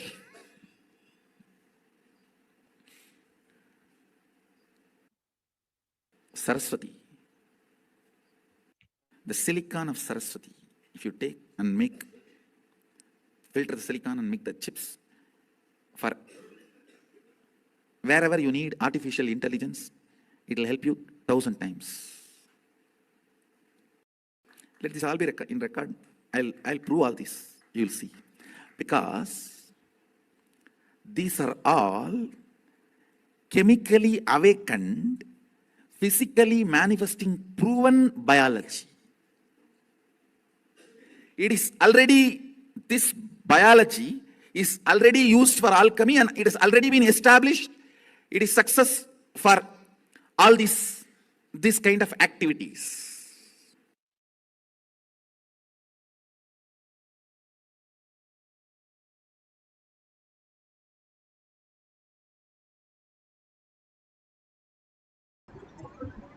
Beautifully, Bhagavan says how the Saraswati river civilization was so rich and it is already programmed, and if you use that 1,000 times you can manifest these greater powers. Now we use the same silicon in our silicon is nothing but sand that we are using, the silt sand which is programmed, and we are using as gadgets the electronic energy. Now you can see in this Shakshi Pramana where they have kept the whole tab, the silicon, clearly it is seen that it is kept on a flat surface and the coconut is not sliding away but rotating its motion. And simply by Mahavakya of the Maharaj, it is simply happening. You can see how it is going into the space of manifesting the next dimension. This greater science, you can see how flat it is switched off and just by the power of chanting. It's so beautiful. Today we are going to have the consciousness over matter on the silicon. You can keep your tabs or you can keep your cell phone, and if you can record it, that will be wonderful. Many a times you chant and you don't know that you have manifested or not, and if you see the recording, simply we see the recording happening. It's completely switched off. So there's no vibration which is moving it, and completely it's by the chanting of the Maharaj, it has manifested the powers. And the scientific research clearly says how Bhagavan walks into these greater signs, and whenever he wants, it's a divine spot, dopamine spot. He says very clearly, when was the later Swami, what he was doing when the frontal lobe lighted up, he said that he was opening his third eye. Clearly, it is recorded how he can just shut down his brain to 90% and open the prefrontal cortex, third eye, to manifest the powers. This is what exactly happens when you start manifesting powers every time, every day. You start becoming more and more intelligent and to the higher context and higher space, that you're able to attract the most auspicious things and most beautiful things of healing, abundance, discoveries, relationship or wealth or anything becomes extraordinary reality. Beautifully, Bhagavan says, if you have the Jnananjan, you can apply in your third eye, your temple, and on the coconut. If you don't have the coconut, you can have a deity, or you can have the padukas, and you can do the same thing. Or you can have some other object which is not sliding away. If you're having Atmalinga, make sure it's not sliding or it's not moving just by outer air or something, it is clearly placed that it will not roll, but it will be moving as you chant the Mahavakya. You can take your silicon tab or a phone or a laptop, but make sure there's no battery connection to vibrate or create any disturbance, and there is no external input. That's all. You switch it off completely and keep the object just on the silicon. Just command the silicon. You are by nature, your body is from nature. Simply nature listens to you when you are in the oneness with Paramashiva. Now let's experience that as an experience. Now sit straight with your head, neck and spine in a straight line. Very beautifully hold that space of listening in your third eye. We live in the lower three chakras. Bhagavan says detox, detox, detox. Do nirahara, eat once a day, because whatever the shit in our system, constantly the bacteria are running right on our brain. Everything that we know is only from the bacteria. The pure consciousness is so beautiful. It can only expand somebody. It cannot bring down somebody. If something is not expanding, you can clearly see that it is not consciousness. It's a bacteria which is sitting in their system or your system, creating a havoc. It is not you. All the tantrums that you're throwing is not you. It is the bacteria sitting inside you. It's like your child is throwing a tantrum in the house. It is not you. Yes, it's your child. You are responsible for that, but it is not you. Same way, all these bacteria throwing a tantrum is because we have not detoxed the body properly. When you continuously detox the body during the nirahara, continuously, the prana becomes your energy. We can get the stimuli from the prana. There are breatharian, there are higher energies. All the saints do not eat, and they live happily ever after. That is, they live for many, many years and nothing happens to the body, because they are conscious energy which is giving them energy, not from the food. And simply, if your medical applies for you, it is okay. Go ahead with nirahara or eating one meal a day. Continuously, when you do that for over a year, you will simply know you are in restful awareness continuously, because you don't have bacteria. So who will throw the tantrum? You will be in such a bliss, such a joy. Not only that, Bhagavan says if you brush your teeth with haritaki, you will have abundance in your life, because the bacteria are gone. So you have to have extraordinary wealth, extraordinary beautiful relationships, and health will become extraordinary. Now clearly they say how fasting is expanding your health itself. Now science is catching up with whatever Bhagavan has given as greater science in our life. So all this removes your bacteria. You simply can unclutch. And that is what Bhagavan said. There was a time when people just put a Sukhasana or Padmasana, they can get into the Nirvikalpa Samadhi. They were such beautiful, pure people. All that you need to do is detox your lower three chakras. Simply your attention awareness goes to your third eye. The inner chatter becomes empty. And you can be in such a peace. How you love your sleep will go down and it will become more intense. And you will be continuously in such a bliss without knowing why you're so happy, why you're so positive, and why you're attracting everything perfectly in your life. That is what is our manifestation. Now, let's experience the oneness with Paramashiva. Chant the Mahavakya. When you chant the Mahavakya, you raise your frequency beyond all the obsessive compulsive bacteria which are sitting inside you, and simply they settle down. And because of your listening, there is no thoughts, and because of the vibration, you fall into the Sahaja Samadhi or Nirvikalpa Samadhi. And whatever needs to manifest, Paramashiva manifests through you. Life is a manifestation. It has to happen to you. Chasing life is only tiredness, boredom, and finally disease and death. Life happens to us. We enjoy. We know that we are the ultimate. We are Brahmanya Bahupratadam. It is showered on us as reality. So let's experience that for a few minutes. Put away your gadgets and place the coconut. If you can record it or take a picture, that's wonderful.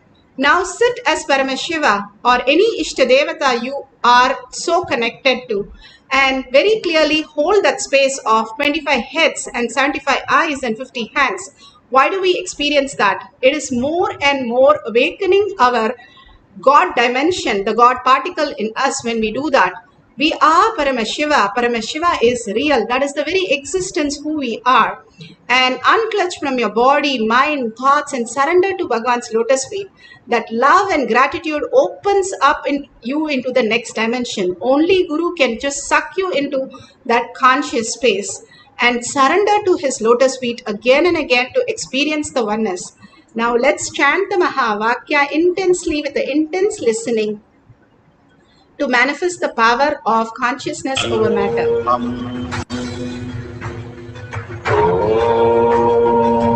Nithyananda Paramashivoham.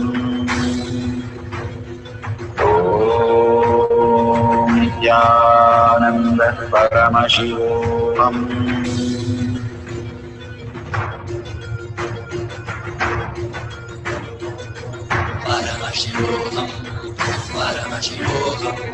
Let Paramashiva's third eye manifest in all our third eyes. Let the Amrita pour, let the Varni open up, manifest in all of us.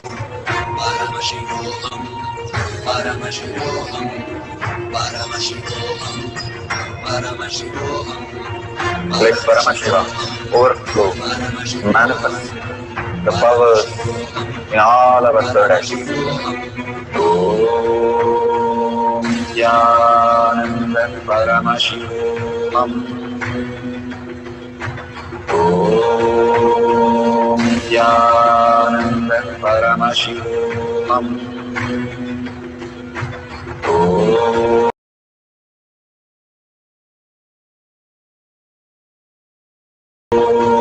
Nithyananda Paramashivoham. Om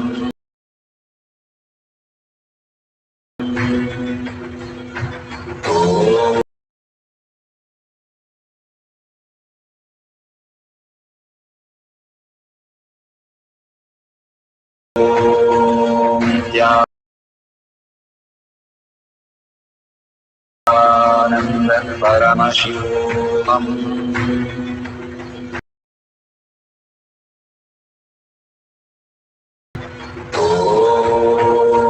Nithyananda Paramashivoham.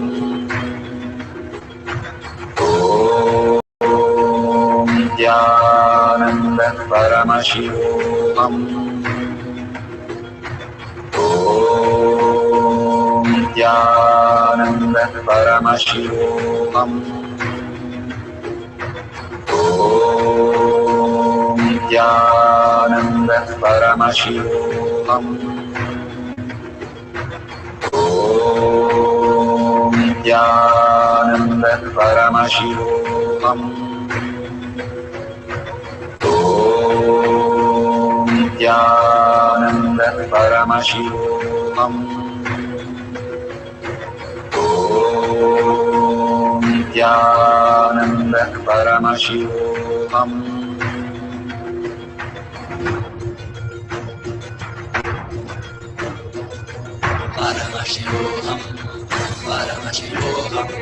Let Paramashiva's third eye manifest in all our third eyes. Let the Amrita pour, let the Varni open up, manifest in all of us.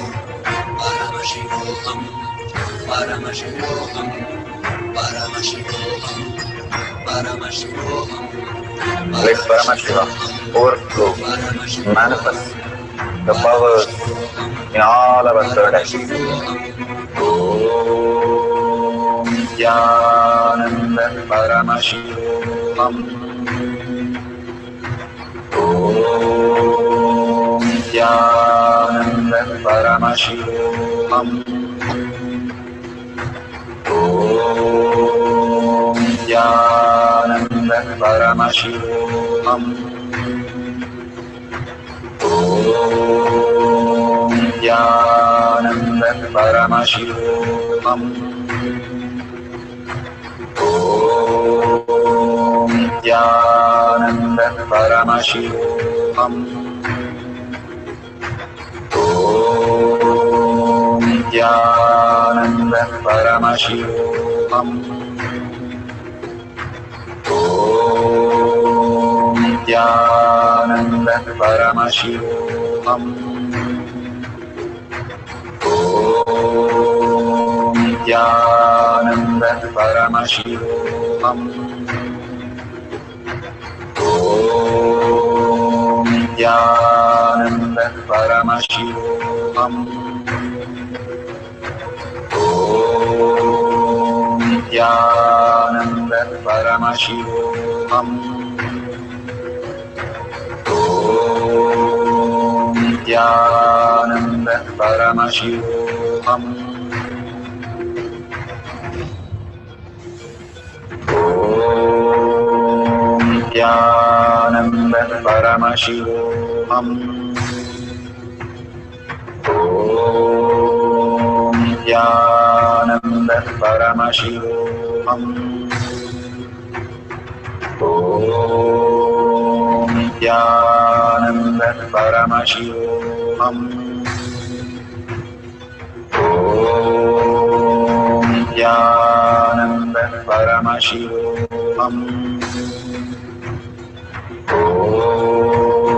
Nithyananda Paramashivoham. Om Nithyananda Paramashivoham. Om Nithyananda Paramashivoham. Om Nithyananda Paramashivoham. Om Nithyananda Paramashivoham.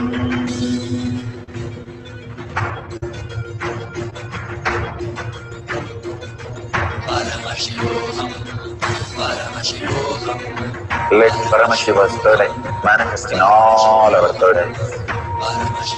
Let the Amrita pour, let the Varni open up.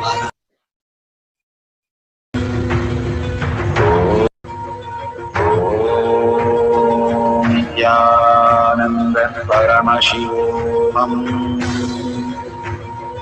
Om Nithyananda Paramashivoham. Om Nithyananda Paramashivoham. Om Nithyananda Paramashivoham.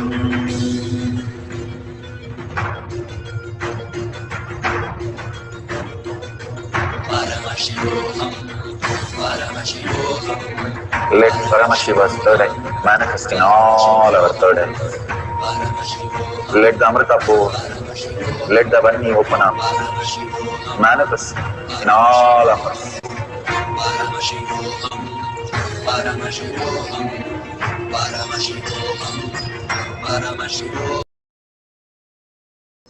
So beautiful. Whatever you have experienced, please go ahead, take a picture of that. Understand very clearly how you have a magnet. If you keep the iron fillings and you bring the magnet close, it starts attracting the iron fillings. You don't touch it. Same way, when you bring your third eye, again and again, you raise your frequency here, it becomes like a magnet. And simply the consciousness over, that is consciousness, which is more powerful than the nuclear force. And you have a matter object on the silicon. You can move that, how you're moving the iron fillings and how the magnet attracts and it moves it. Same way you can use your third eye to create any reality. You can move this matter. Everything is a matter. All your desire, all your thought, everything in the outer world is just materialistic world. You can move anything, anyone the way you want if you move this object with your power of will by raising your frequency to the third eye.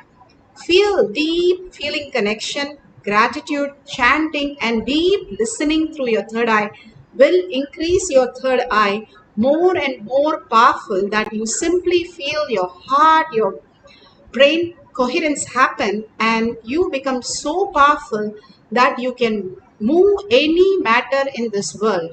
It's all about how your heart, the deep gratitude and love, surrendering every identity at Bhagavan's lotus feet, and how your brain now reflects because you are in complete surrender. The Paramashiva reflects in your brain as consciousness, and the third eye becomes so powerful, the matter moves. So this is a science, and this is how all the Balasans are able to crack the coconut, even seal the coconut back, move the coconut. They're just able to play with the matter.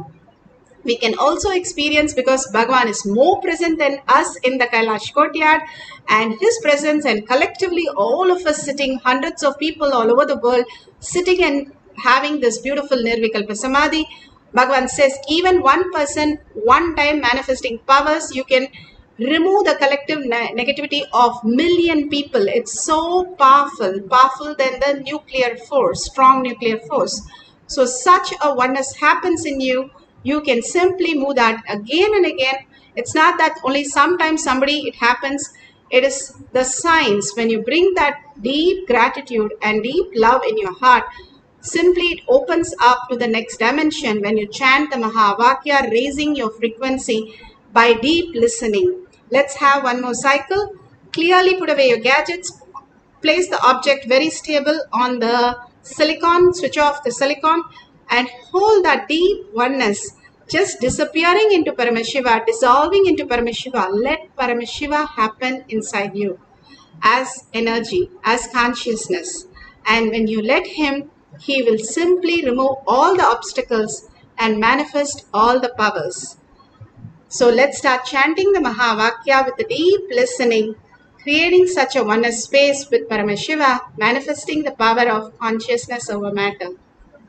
Let Paramashiva overflow, manifest the powers in all our third actions. Om Jnananda Paramashivoham. Om Jnananda Paramashivoham. Om Jnananda Paramashivoham. Om Jnananda Paramashivoham. Om Jnananda Paramashivoham. Om Jnananda Paramashivoham. Om Jnananda Paramashivoham. Om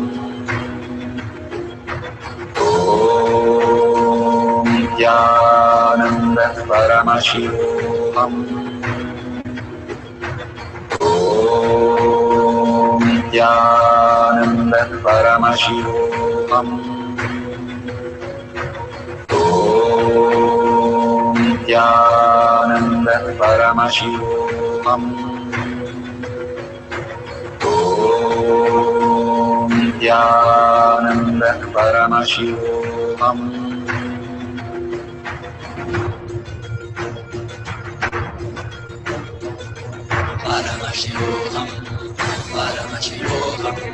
Let Paramashiva's third eye manifest in all our third eyes.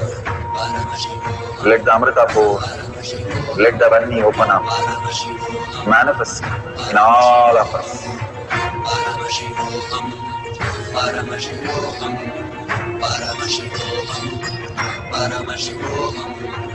Let Paramashiva overflow, manifest the powers in all our third actions.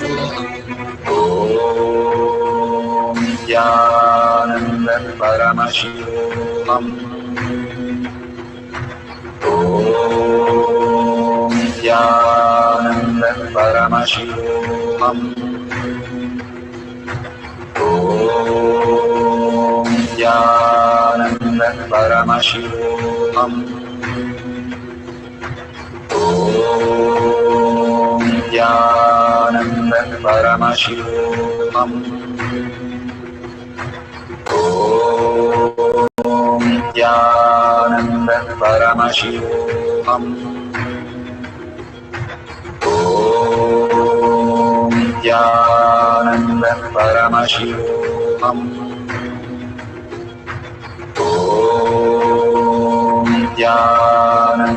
Paramashivoham.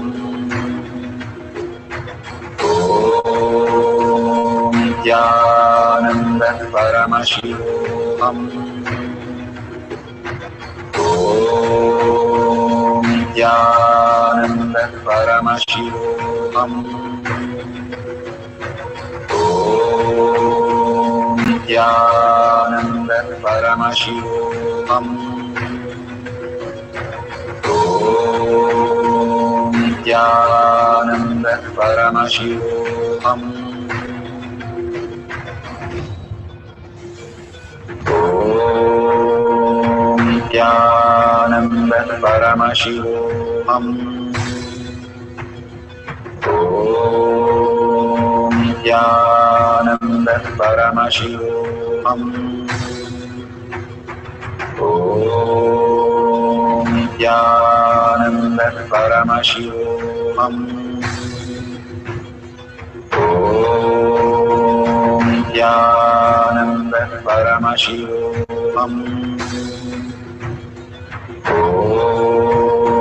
Nithyananda Paramashivoham. Om Nithyananda Paramashivoham. Om Nithyananda Paramashivoham. Om Nithyananda Paramashivoham. Om Nithyananda Paramashivoham.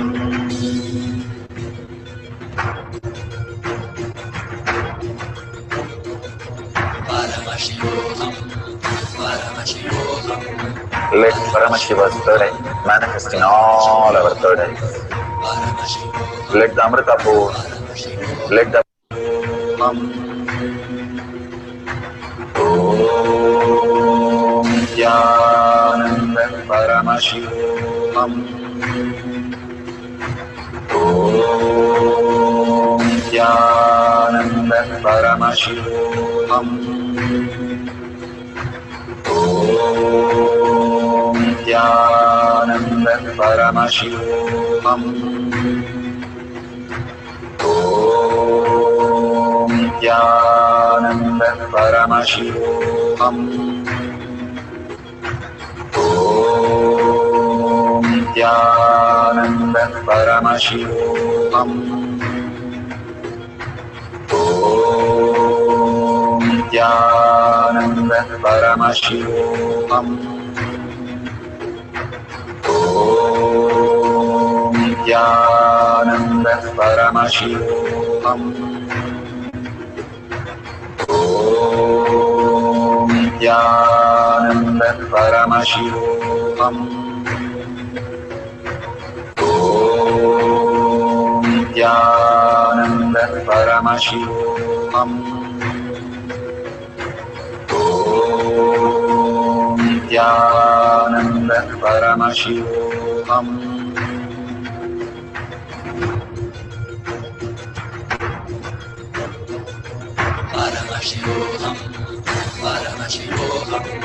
Let Paramashiva's third eye manifest in all our third eyes.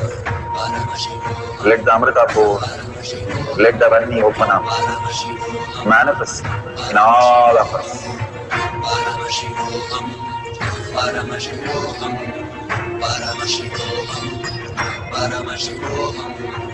Let Paramashiva overflow, manifest the powers in all our third eyes. Om Nithyananda Paramashivoham. Om Nithyananda Paramashivoham. Om Nithyananda Paramashivoham.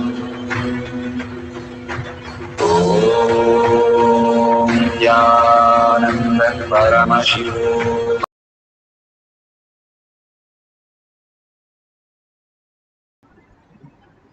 So beautiful.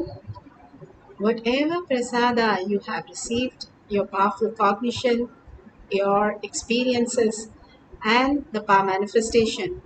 And whatever is expressing through you, go ahead and share. Bhagavan says extreme causing is extreme power manifestation.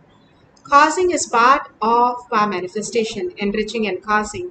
It's very important that every day when we write our inner space, Paramashiva is real, consciousness is real, Sanatana Hindu Dharma is real, scriptures is real. When we say this again and again and again, the words become reality in us. The words with what we speak is what we cherish and what becomes our very own self. How the food becomes our body, the words become our own self, what we create as reality and what we perceive. That is why it's so important causing the others into the space of Paramashiva is real and making them understand how Paramashiva manifests in you during the satsang, the initiation and power manifestation. Again and again raises your frequency into the higher dimensions and slowly building you. It's not that you became PhD on the day one. You took 25 years of your life to become the PhD. And this is not even 45 minutes that you are spending the time for all this. And simply Bhagavan says it is possible when you have the deep feeling connection beyond your self-doubt, self-denial and self-hatred. It's like a thick layer and he has to penetrate to that through that for making that as reality. And when you celebrate and share with the world, Paramashiva is real, Paramashiva is real, you make it reality. You raise yourself to the Turiya space, and you raising yourself is what Bhagavad Gita Bhagavan clearly explains. You lower yourself by yourself or you raise yourself by yourself.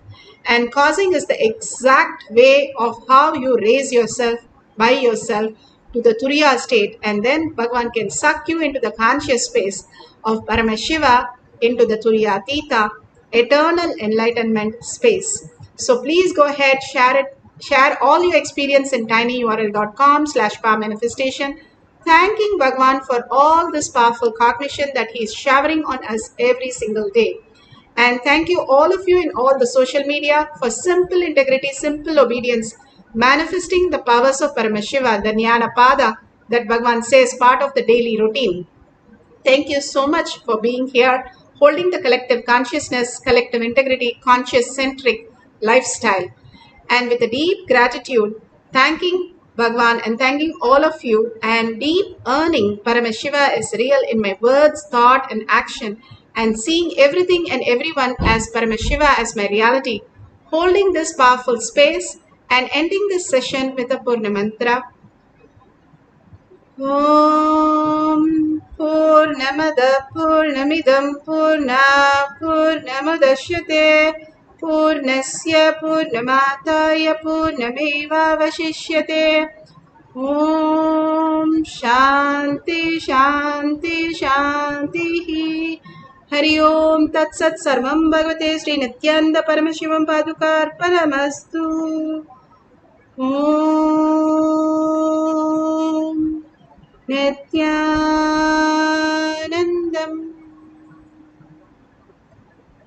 Thank you so much for being here.